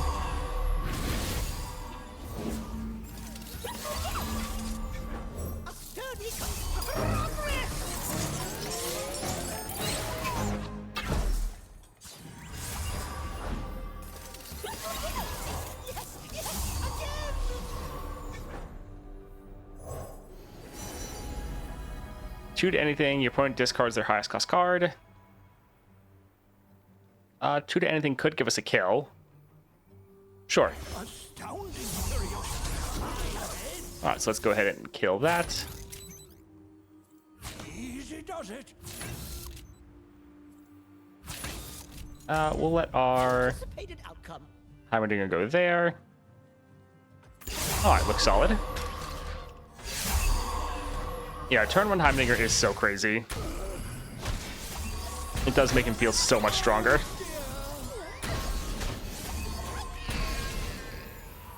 It's all over the diagram. I concur.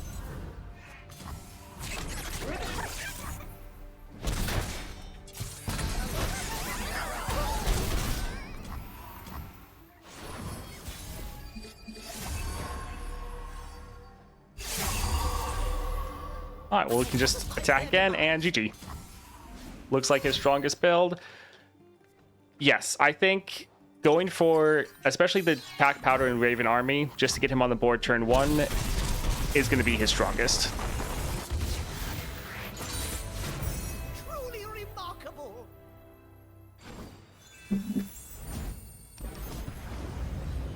If you don't have his relic, you can always go for, like, the Beast Within, which is quite nice. So I think there may be some flexibility there. When someone refilled 2 spell mana. So with Shadow Totem, technically this would give us 6 spell mana, which obviously be overkill, but not terrible. Grant an ally power, deal 1 to an enemy, manifest a card. I think I'll actually go for Spell Thief. Manifest a card from your regions has been hitting Scrap Traption a ton, but all 3 of these are actually really good. Yeah, a lot of the Heimerdinger upgrades look like Victor upgrades. I think let's actually cut the Concologist. I cost 2 less if you've created 2 cards this game, draw 2. Alright, that sounds really good, because we could play that for pretty much free. And yeah, that looks fantastic. So let's get both of these. We cut this from our hand before.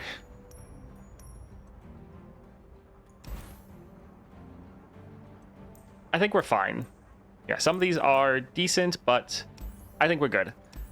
Kingpin, we're not going to have enough gold, so let's go up here for Mystic.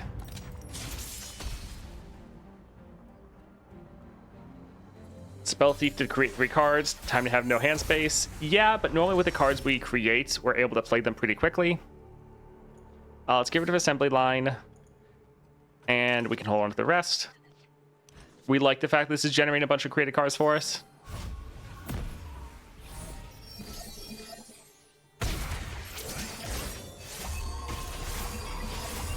Alright, no Heimerdinger. Oh, never mind. Cut it a little close there. That will have to do for now. Listen, sounds of the wires. Let's go for the Sonic Wave,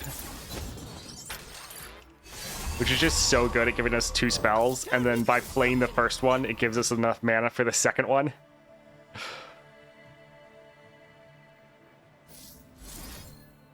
I suppose let's actually buff up our Heimerdinger. Requires just 1.21 gigahexes. I concur. Alright, so let's get rid of the faces, I think. Sure. Goggles on. I have a new method to evaluate. Alright, not too bad. Pretty good start.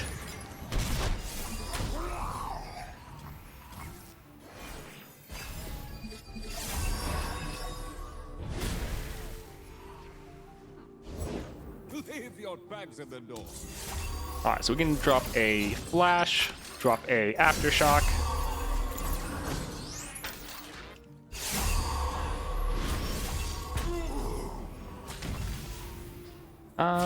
Sure, we can just let this die, it's fine. We really just want all of our turrets. I really can't wait for next patch with animation speed. Yeah, it's gonna be great. I mean, hopefully it just doesn't, like, crash the game. All right, draw 2 cards. This could give us a bunch. They haven't played any spells though. Yeah, so we actually can't play the Spell Thief. Sure, we can go for Hidden Pathways.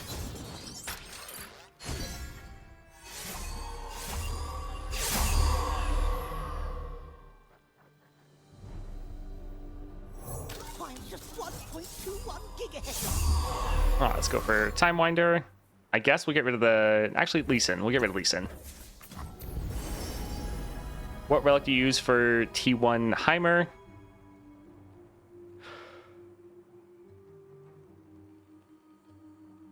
Not sure what you mean by T1. Tier 1? So the first thing I used was the relics for leveling them up faster. But as far as some good rare relics, Arcane Comet is really one. Oh, for turn 1 Heimer, then you're using the Packed Powder and the Swain Raven Army. This only works if you have them at the 5 stars. Wait for them to play Icar and then steal it.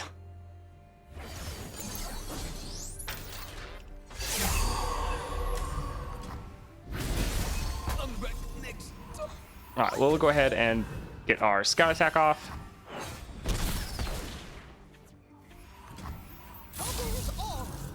And GG. Yeah, this build makes Heimerdinger so much more consistent. You don't have to rely on his crazy powers. Which, it would actually probably be pretty crazy with his 6-star, because then you're getting 3 buffs immediately. You're getting your wind-up turret on the game round 1, and then you can play your Heimerdinger round 1 as well. But yeah, I think for the 6-star, if we get someone right now, we're leaning towards Ahri out of the 2. I don't really care about Gloom. I mean, I guess it's okay if they have a big unit. Drain 5 from a unit. Yeah, I guess. Can confirm 6-star with this build is pretty OP. Yeah, that sounds about right. Flash of Brilliance with Brainworm sounds great. Scrap Traption with Hero's Horn is decent, but yeah, I like this.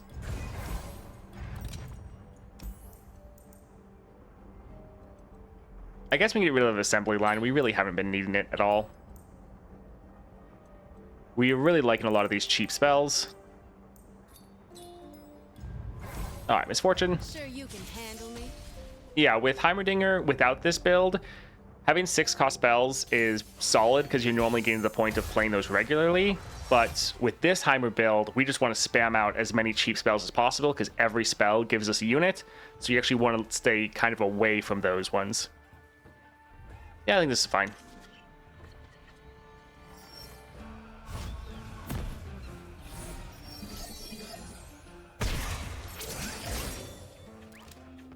It's almost impossible to not be ahead on tempo with it. Yeah, that makes sense.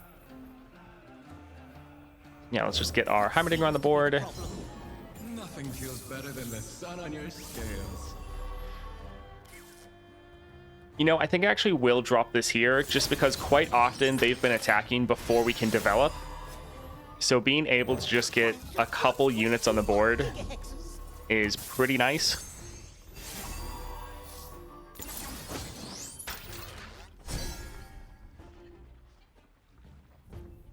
Just when I needed assistance.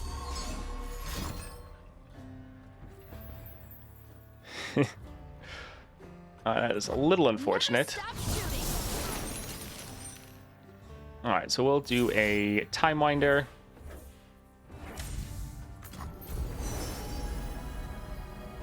Blowback, Discreet Invitation. I guess we'll go here just because it's a cheap spell.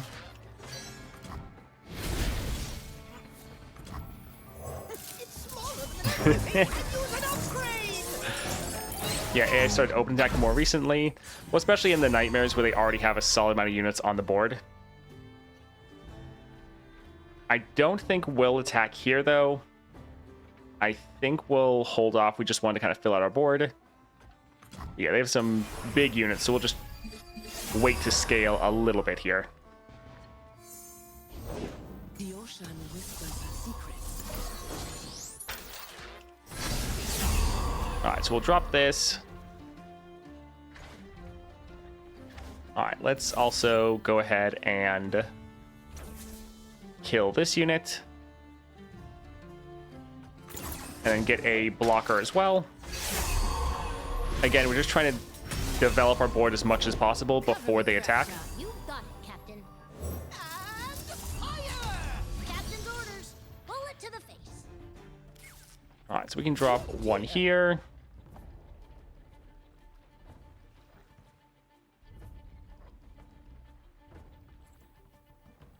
And let's get rid of this tech unit right here.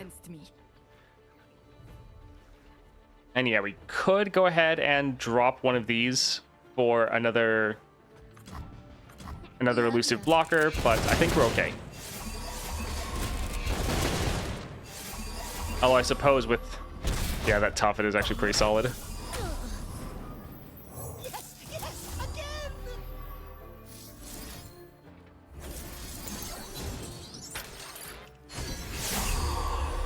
A sturdy construction. Yes. I have a new method to evaluate. All right, so we don't want our Heimerdinger to die. But we do have a decent amount of units, and we can probably redevelop pretty easily. So let's go ahead and attack like this. Easy, tigerfish. Not like that.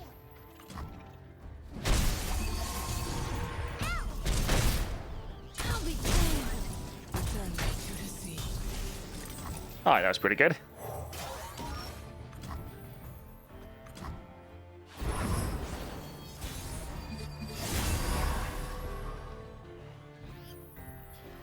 All right, let's just go ahead and attack, and that should be GG. Back off, bud.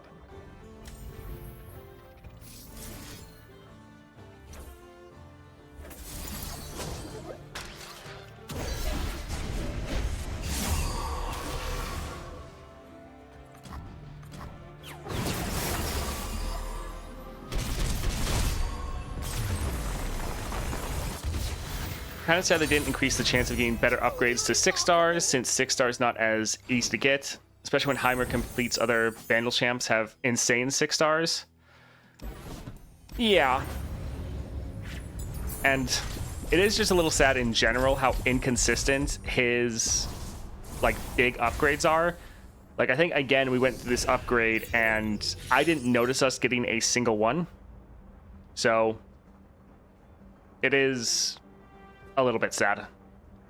Do you watch other LOR YouTubers? To be honest, no. I normally am so focused just making all of my own content that in my off time, what I want to do for fun is normally not watch the game I also have to cover. So if there's something like news related that I need to do, like if someone else has a interview with like a Riot dev or there's something important like that, then for like work, yes, I will go and check out other notable things. But as far as just watching other people for fun, normally no, because that still just feels like work to me since this is my job. So normally for any time I'm using for downtime, I'm trying to watch something not related to LOR. But before I started making content, then yeah, I was trying to find people to watch, but there wasn't really anyone to watch.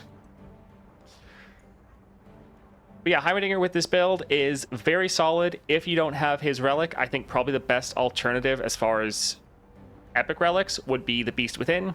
Giving all your units that overwhelm in 1/1 is very nice. Yes, this is a build that only works when he's at 5 stars, but if you do get him to 5 stars, being able to play him turn 1 is incredibly powerful, and this setup is probably going to be his best build. Do you play other games other than LOR? I play a bunch of other games. Right now, any free time I have is going to Satisfactory, which is a game that just came out into 1.0 because it was in early access for a long time. And I think it's very fun. But I also like to play a bunch of like roguelikes and stuff. Another one of my games, I really liked Frostpunk. Frostpunk is like a city builder sort of survival game. I played the first one a ton, and Frostpunk 2 is coming out this week. And so I'm probably not going to get it immediately because I just don't have time to play. But that's another thing that's like when I get some free time, I'll be checking it out. Yeah. That might have been a bit too OP. I'd rather they make rare upgrades be affected by rare epic chance. Would make loaded dice great. That would be nice if, yeah, it got increased by that. Yeah, then loaded dice would be so good.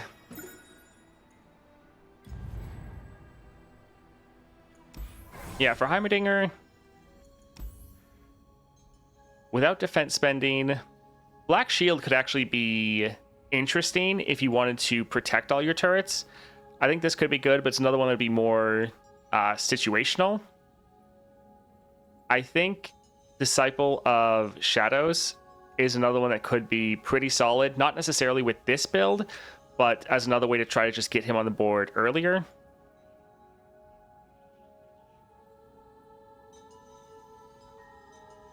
Honestly, I think Hidden Tome could be okay. Although you kind of have the issue of Heimerdinger's already refilling 1 mana, so you're only getting like 2 mana refill from it. It's kind of the same issue that Nami runs into, where you're just overfilling your mana way too much. I think, yeah, loaded dice could be an interesting one.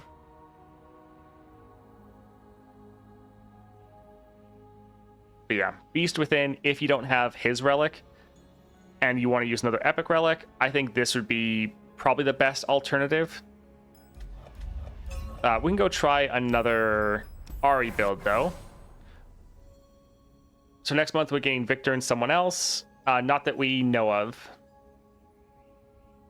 Yeah, we know based on my interview with Brian that next month we're getting a champion that is brand new to LOR entirely, and they are going to be a Path of Champion exclusive champion.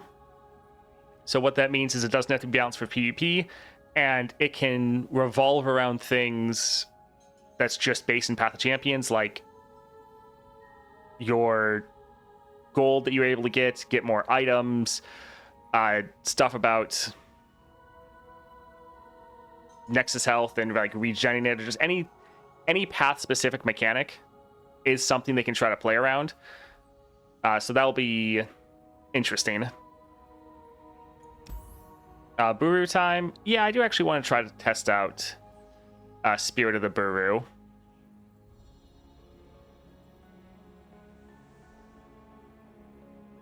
So yeah, we can throw on Spirit, and I think instead of Essence Theft, let's grab Scissors, because I again want to test it out and just see how good or bad it actually is. There we go. So yeah, 2 power and support.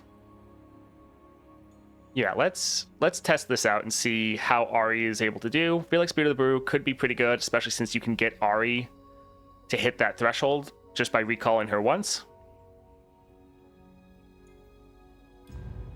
Yeah, we'll test this out. Actually want Ahri with 3 forges to thresh in 1. Nice. How do you put 3 epics as fast? I mean, I have a whole bunch of forges. Use the husk.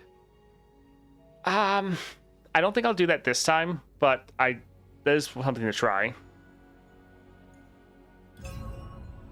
Yeah, pretty much what I do is I level up the champion immediately with my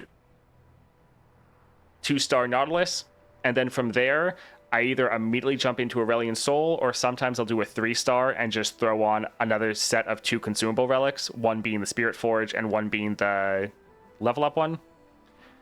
Any tips for leveling Ahri?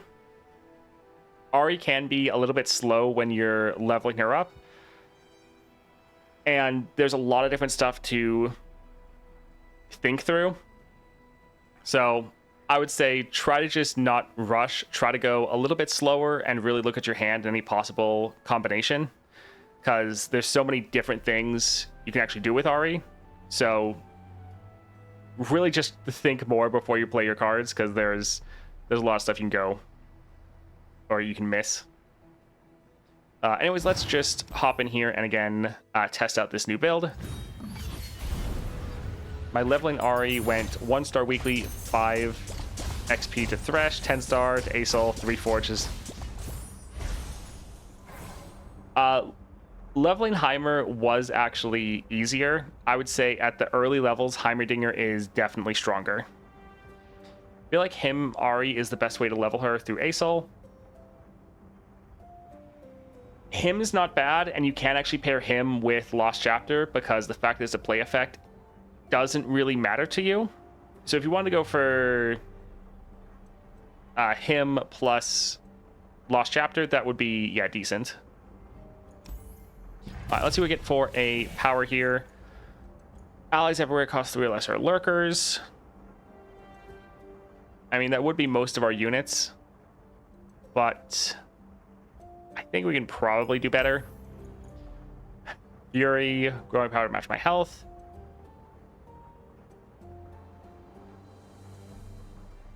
Can be fine, but I just, yeah, want something a little bit more interesting. When you draw a card, give allies 1 power. Damage and access grant the top ally 1/1. I think let's just go for the extra draw, to be honest. Let's go for Monkey Idol. I already have Fury because Buru. I mean, for our level 1s, yeah.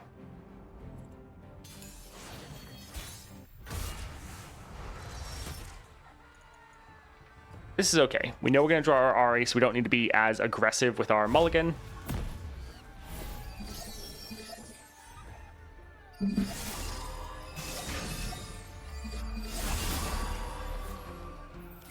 Oh, nice.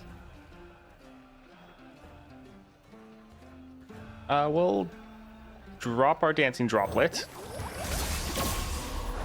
Packed 'em good. I go where the winds blow. For now. Yeah, let's go ahead and... Well, do we care about the barrel?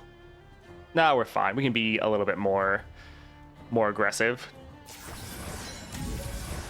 Too slow. So yeah, we recall 1, get another one attacking.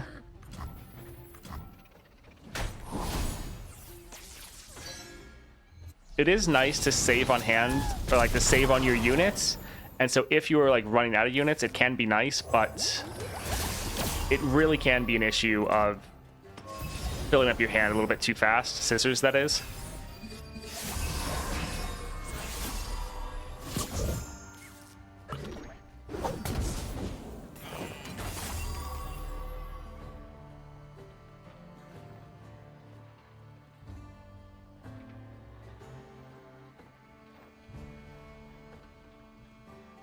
I feel like we could very easily overdraw. We have 9 cards left, by the way. Sadly, my camera slightly covers it. Hey, Service. Anyone started to actually buy minor gemstones vessels recently? Flooded with so much dust this patch, I might as well. Yes, I've been buying them almost on cooldown at this point. Sure. We can recall our dancing droplet. Because every time we play these, we get some more of those traps going. I think let's drop a sparring student, though.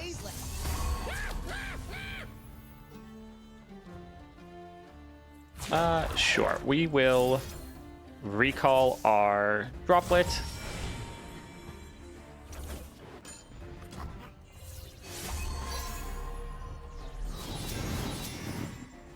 And so we can drop our pathless. That creaking the branches of my bones. 7 cards left. So pretty much we need to end this attack.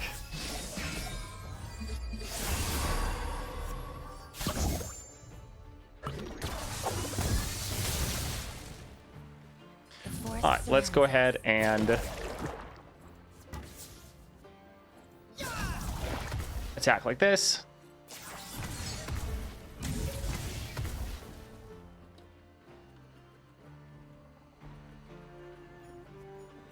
And yeah, that should be game. You got legs. Use them.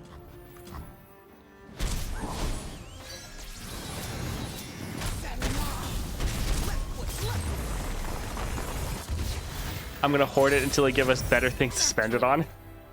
I mean, some of the gemstone upgrades are pretty nice. Like for a couple regions, I've gotten +1 reroll, and that's really nice to have. So while it is a pain to get, especially with getting a battle pass every month, that's dramatically increasing our Stardust gains. Let's, I guess, go for Inspiring Mentor. Yeah, there was ARAM. Armed Gearhead, the fact that that is ephemeral isn't great. Ziggs could be fun. Lysandra, we could be playing her for Frozen Thralls. Let's just go for Ziggs. Alright, shop, spells. We can go for the shop, so Battlesmith. Yeah, I've gotten several gemstone nodes.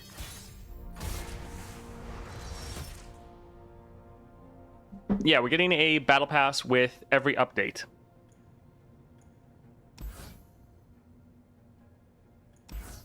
So pretty much every single month, we're getting another battle pass.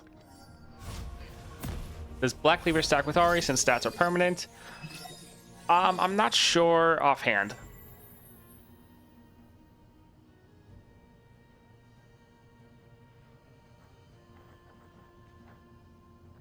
We can drop Sparring Student first, then drop our Ahri. With this build, it is a little bit more important to have a unit to actually support. The forest surrounds us. Too slow. Not on my watch.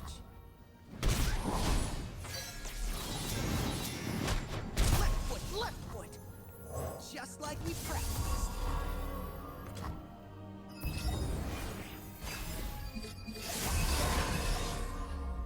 The hold it is actually pretty nice with Ahri. Ready for deployment. Alright, so we could drop Ziggs. He would die, though, which isn't the best.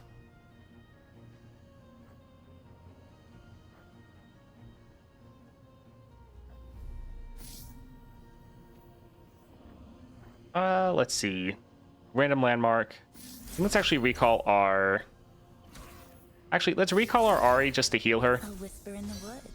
which is pretty nice. So you can do that. I go where the winds blow. For now. New recruit report. It's a great way to get rid of status effects like frostbite, stuns, any of that. Yeah, we can recall Ahri one more time. Wild That we can play our hearts Pathless run Ancient for free. free. Some seek a path, others a foe. Yes, Black Cleaver stacks. Okay, thank you. The Gwen Relic don't work with 6-star. The Scissors? Spectral Scissors doesn't? 2 steps into moonlight. Huh. That's interesting. Let's drop our Droplet. Let's recall our Droplet, because then we can play it for free. And then this way, when we attack with our Ahri, she will level.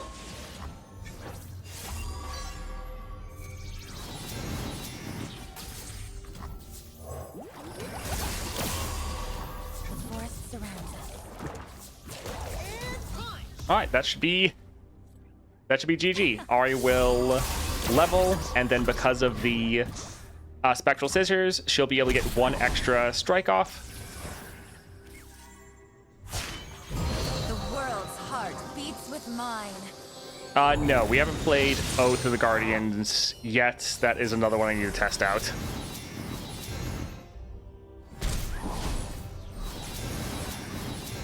think we'll actually write that one down.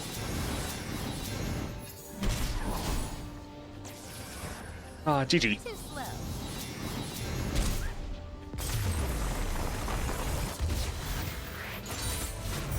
I beat Lysandra with it first try without Remitter. Pretty insane. Yeah, I think it sounds like it'd be crazy.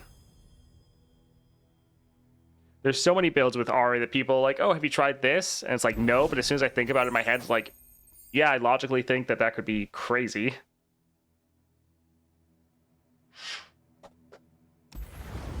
Yeah, Oath is probably one that's pretty good. Crashed the game today with Guardian Orb Ahri. We tried Guardian Orb Ahri and got stomped out. We had some bad luck. Recall an ally. Yeah, Living Shadow isn't bad, or Shadow Shift. Let's go for a shop. Most of our buffs are permanent anyways. We could try to constantly resummon this, but it's not really worth it. Counterfeit production. I think we're fine. Duelist. Summon an ally, give a challenger. Sure. Alright, let's go for Squirrel. I think Ahri's one of the most versatile champs they've released. Yeah, she is pretty versatile. Which is fun because you're always still playing like Ahri. Like, you're still focusing on recalling your units, and you still have that, like, core of Ahri's playstyle, but everything around that can really change, which is pretty fun.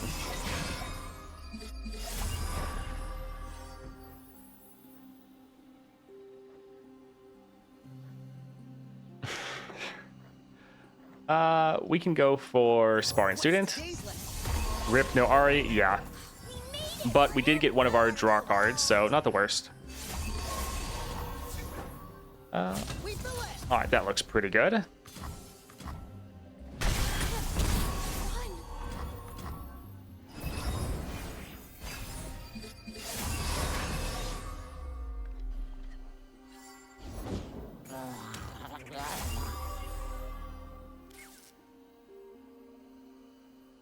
Let's actually open with Dancing Droplet,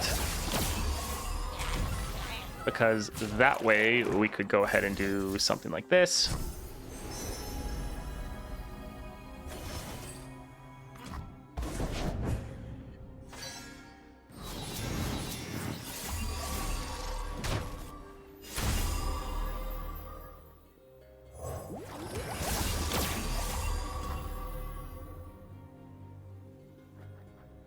I think let's actually not drop our Ahri this round, but let's use our Charm again.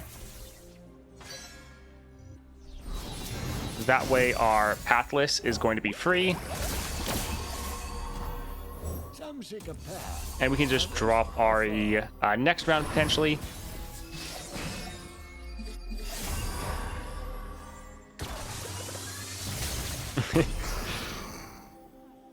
One bad thing is their one unit isn't stunned anymore. I think let's drop Ahri. But not to And then go ahead and use our Sprite Dance to buff up our Ahri.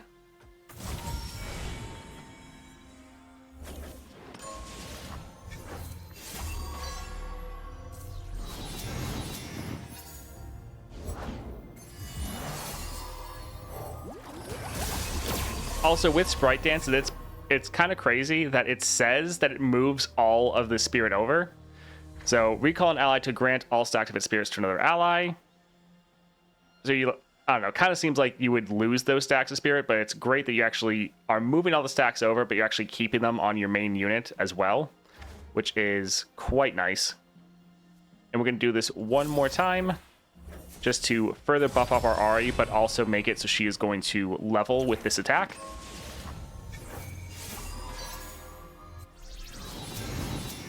I can see Echoing Hymn, 6-star Ahri, just one-shotting the Nexus. Yeah, that's probably. Alright, so we could drop the Pathless, but it's not really needed, because when we attack right here, we're going to be getting an extra unit anyways.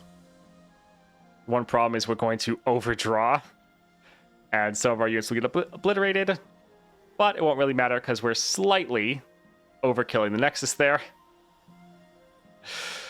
You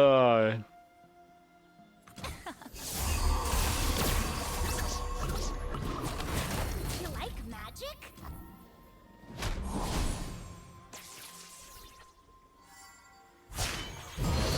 Rip units, you'll be remembered. Yeah. I am Vastaya.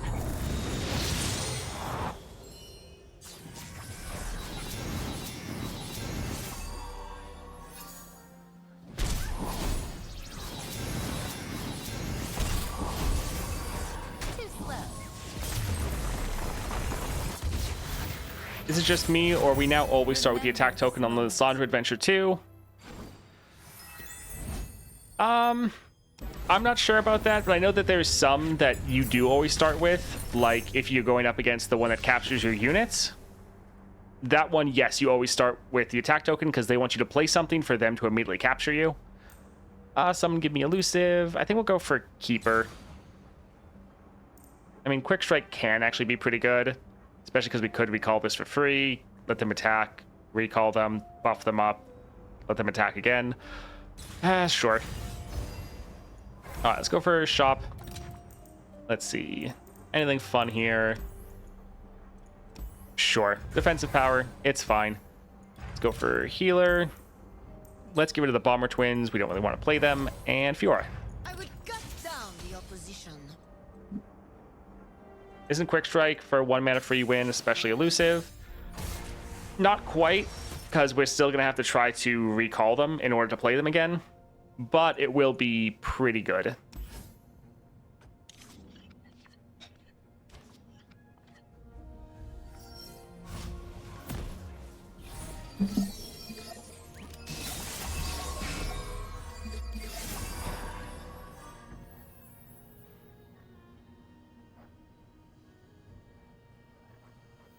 Sure, let's drop this. And also drop our Mr. Root. Said it's die too. I'll write my own story.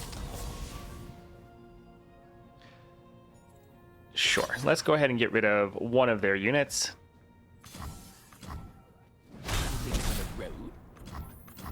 Nice. All I want is my Ash 6 stars, which is one shot the next planer. That would be nice. A symbol worth fighting. Alright, so we could recall a unit.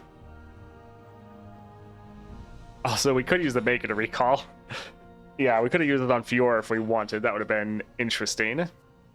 4 cost. Yeah, we can go ahead and drop this here.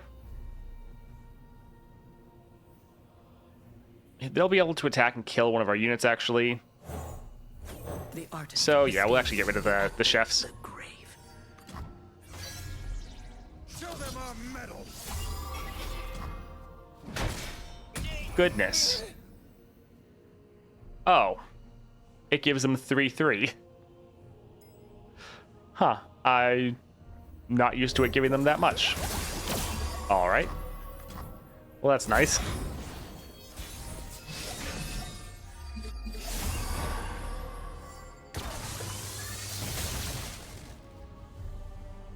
So we could use our mentor, but there's actually a decent chance they're just playing another Ahri.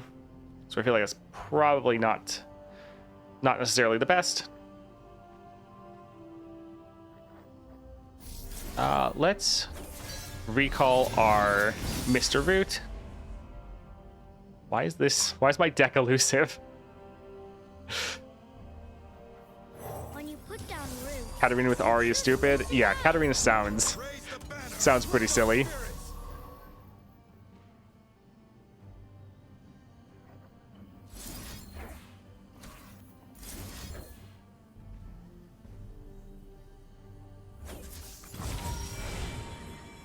Alright, Ahri, finally we can find her.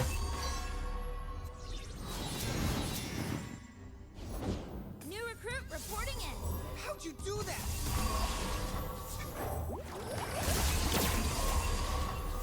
Alright, so we can attack, get some solid damage down. Pretty much everything is elusive except this one right here.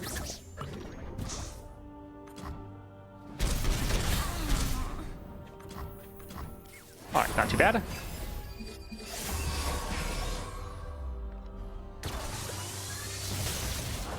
The finest blades for my lady. I need only one to win. Alright, so the blow 2 mana, so once again they can't actually play their Cataclysm. I think let's actually use this right here, which can be a fun little thing to do, is recall your Maker at essentially burst speed, and then just Cannot be refused. recall enemy units. Granted, they do have their Fight to cooking. banner, which is a little scary. I want to have enough for our Shadow Shift.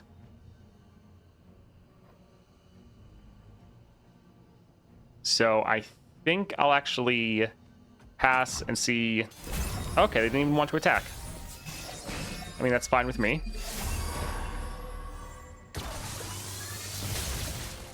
We'll drop this first just to develop our board a little bit. For the glory of Demacia.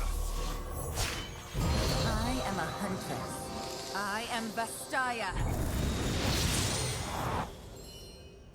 Night protects the huntress.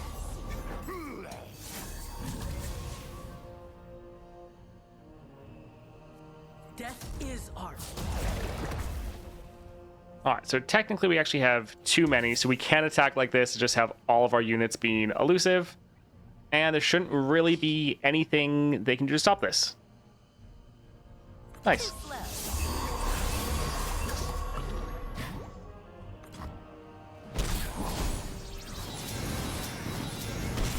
GG.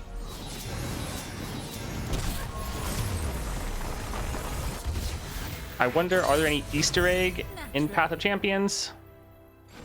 I mean, there's a lot of references, yeah, but I wouldn't...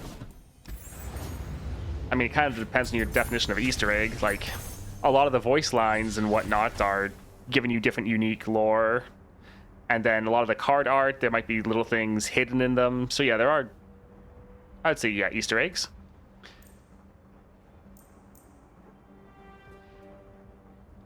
So this should be a permanent buff, so it should stick around, but Faded could be really good because every time you replay the card, you can trigger Faded again.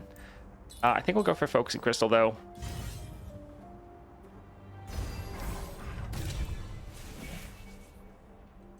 Like the background adventures or places in Runeterra? Yeah. Target an ally with a single target spell, copy under your weakest. Most of our recall spells are actually not single target. I think let's actually do a reroll. Enemies have -1. We summon an ally granted 1/1. I think I'll actually go for a little bit. Continue the defensive route. Yeah, don't actually care about the remitter. Some things could be okay. But I think let's go for Glory Seeker. Like a hidden power if you could collect some specific power. There's some nodes that are pretty rare that give you some good powers, like the Mage Seeker one. But I don't think there's necessarily Easter eggs of the type that you're thinking of.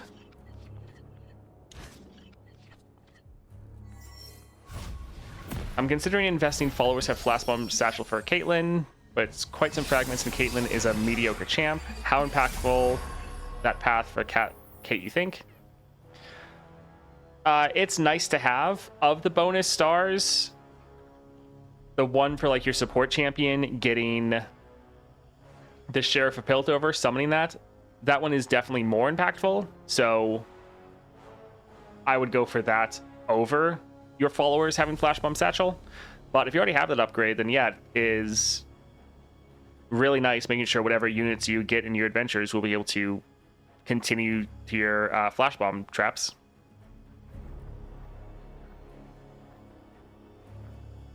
Let's see. Do we want to go for... I think we will still drop the Blade Scout.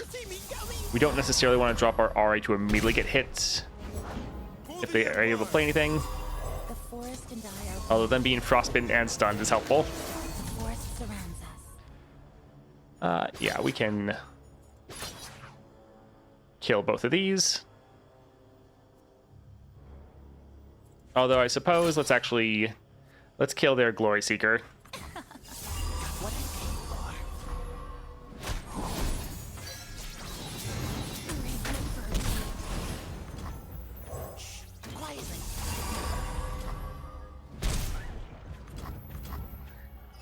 So yeah, some elements of this build I think are okay. I think Spirit isn't bad, but I think other relics are more impactful.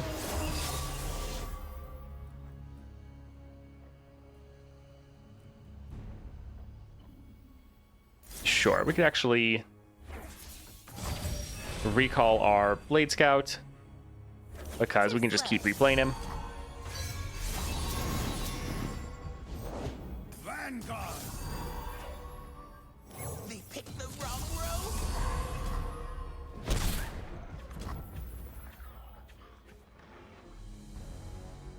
I think let's pass and potentially use our Shadow Shift if they attack, but they didn't attack. Okay.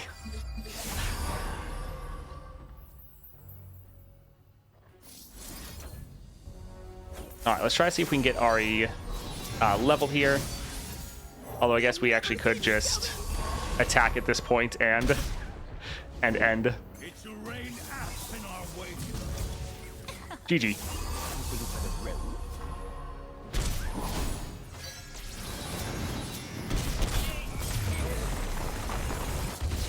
So for that upgrade for Caitlyn, Naturally. it matters more the lower level you are.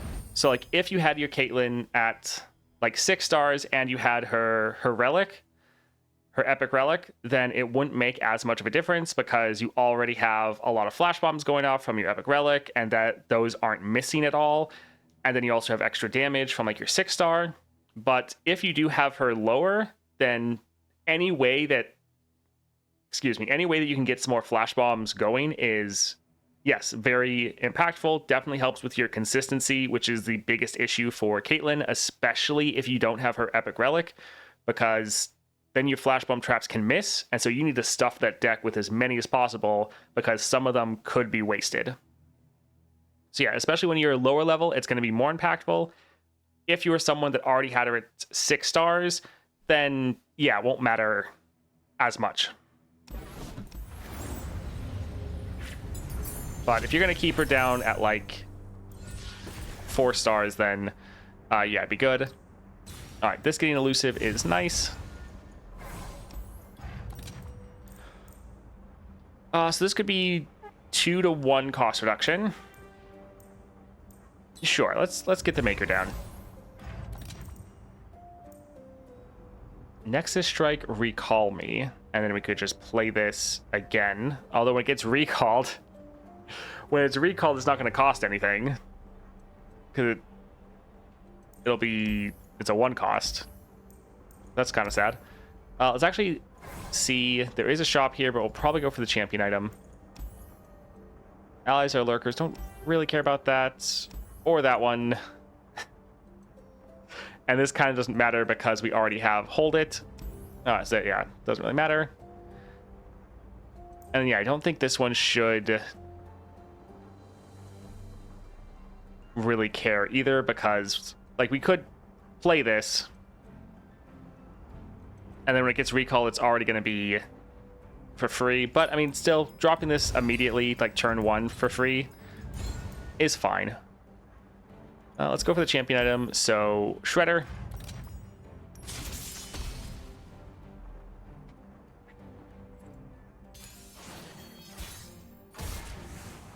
I think Caitlyn is a fun champion, but if you're comparing her to other 6-star champions, then yes, she feels a lot weaker.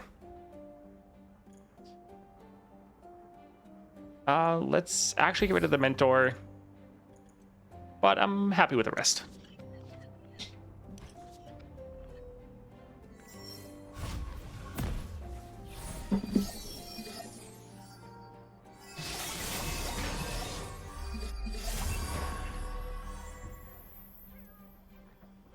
Sure, let's drop Ahri, and we're potentially going to need to use our Shadow Shift.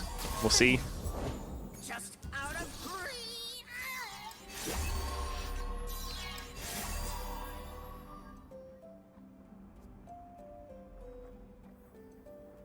Sure, let's drop this, recall their Funsmith. When this gets recalled, we can play it for free. The forest surrounds us. So that won't be too bad.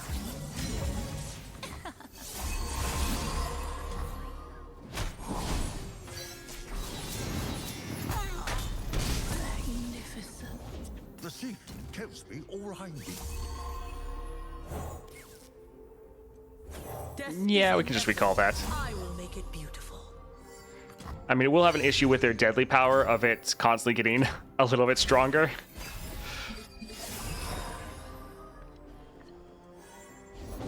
The sunbrock got me good. Okay, that's not too bad. Yeah, we can drop our droplet. Stand aside. An expert research is at work. I heard in the dev video in the past you could use other champ power. No. Not sure where you heard that. I didn't catch that at all.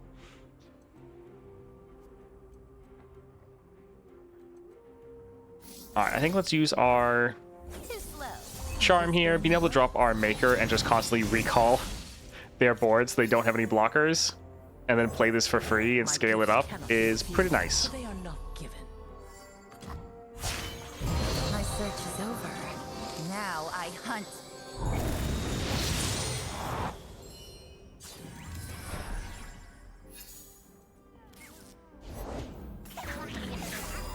All right, let's work on building out our board. Oh, great fox. And my steps are soft. Sure. Quietly. All right, we can drop this here. You'll thank me later. And so they only have one blocker. Ahri's leveled, and she can just get a ton of recalls going. So many places. And we don't have to have all of our units because of our Fear Cleaving Axe. Although, again, the one issue is since we're recalling our whole hand, we're obliterating some of our units. Oh well, GG.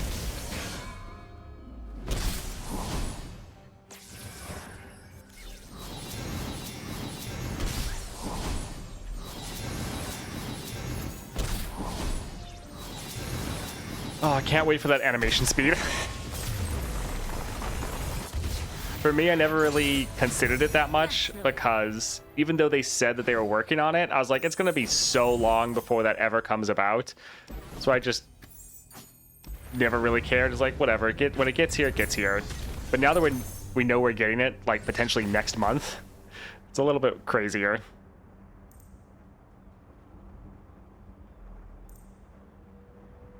I think let's just go for the Mourned. Although this does have 3 cost reduction, so it's a 2 cost. Recall an ally to summon an exact ephemeral copy of it in its place. Reduce this cost to 0, so we kind of get 2 units out of this. Yeah, that could be interesting, but let's just go for the Mourned. It's fine. Overwhelm, Brash. We'll actually go for the Overwhelm because she doesn't actually have that naturally since she's not a 1 cost. And while we could give it to her, just having it baseline would be nice. Let's get rid of the Unraveled Earth. Yeah, that looks good. And Misfortune. Sure you can handle me?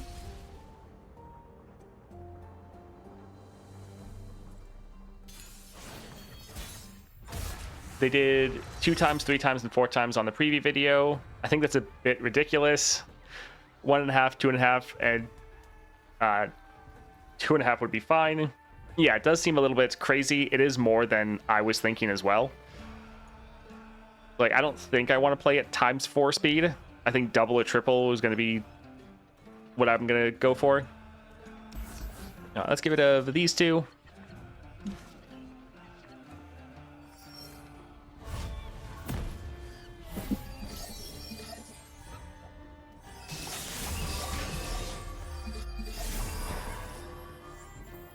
All right, we'll drop a sparring student. We don't... The problem is we could drop our Ahri, but there's a high likelihood that she just gets immediately killed. But if we do drop our Ahri, we can then drop our Maker, which would be pretty awesome. But I think we'll drop the sparring student to try to bait out any of their spells. All right, they're still potentially going to drop a spell on us. Looking for trouble? It found you. I Yep, was there going it to say is. the same. 4 cost, make it rain. Make it interesting for me. Times 4 looks like a Tom and Jerry cartoon. Yeah, that's pretty good. You've got danger. Balatro has 16 times or something. Not just I have heard that's a really good game.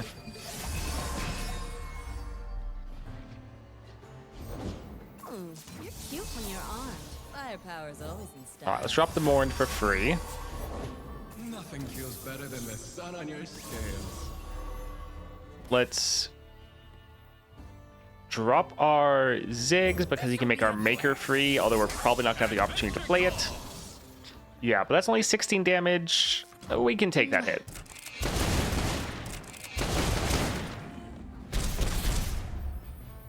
All right, 3 cost, 3 cost. Sure, let's make them, I guess, yeah. We'll get rid of this one for now. The artist, the stage. We'll try to recall and replay our Maker. Because if we could recall their Misfortune, then they're going to be less likely to have her champion spell on hand, which would be nice.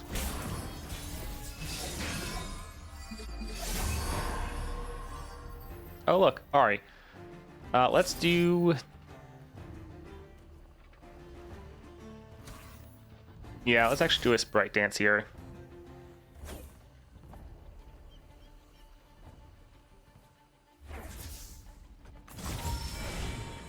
I kind of want to get rid of Misfortune before we drop our Ahri. Well, yeah, that sounds about right. Yeah, we were trying to avoid that. Go wherever the waves take me. Oh, well.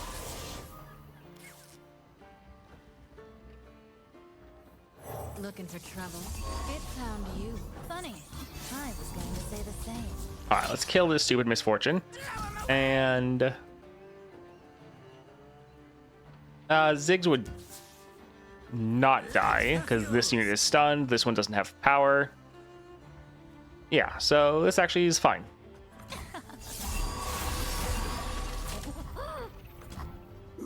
I can't wait to see what this one does. I'll be damned. Care that the hunt is Alright, so we can drop our Mr. Root, which will give us our Maker, which we can play for free because of Ziggs, which we could use to recall one of our own units. But I think we're okay. Let's recall one of their 3 costs so they have to replay it. I will make it beautiful. And let's go for the Pathless because the Ancient's going to be free whenever we want. He's only free this round. Alright, solid.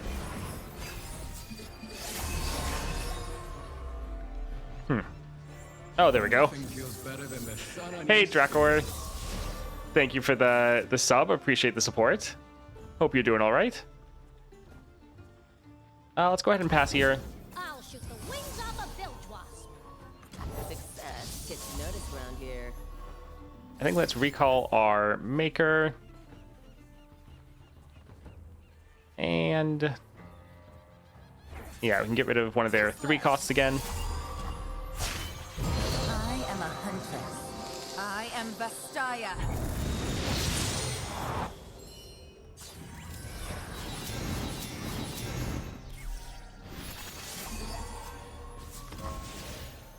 Alright, so we could drop the Maker, but... we're probably fine.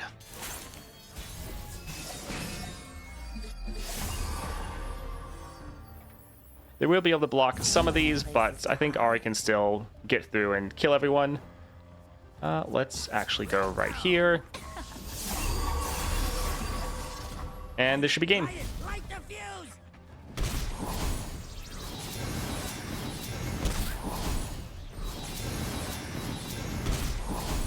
Oh, GG.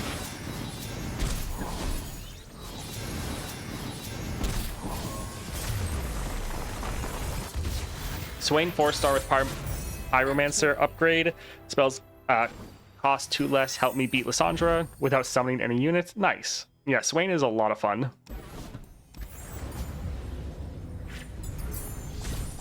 Make Ahri work with double strike every time seems fun. I mean, yeah, that could be pretty good, especially Nexus Strike is going to be great. Alright, a solid build for Ahri. A little bit actually slower than some of the other ones, but does work on all of your units and supporting them.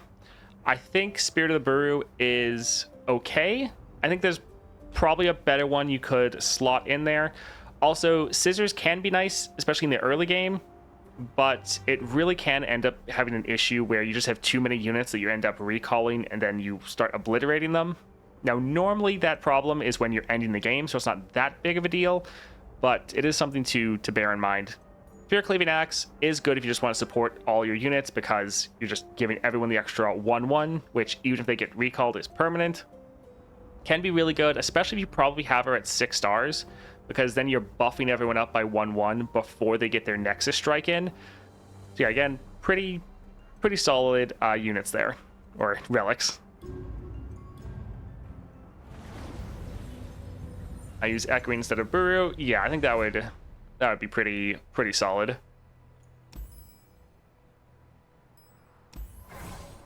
So yeah, still need to do Oath.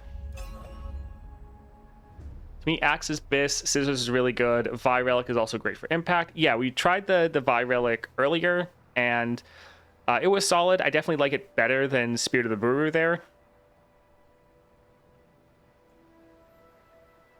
But yeah, the Vi Relic is surprisingly good. Oh, I think that's where we'll call it for today, though. I need to go edit a bunch of videos. Still plan on streaming probably most of the week. Might have to take off Friday to edit videos. We'll see. That's still up in the air because I'm traveling this weekend. But thank you all for hanging out. We'll definitely be streaming again tomorrow, as long as Twitch doesn't crash like it did today. That was rough. Anyways, thank you all for hanging out with me this morning. I hope you all have a great rest of your day. See ya.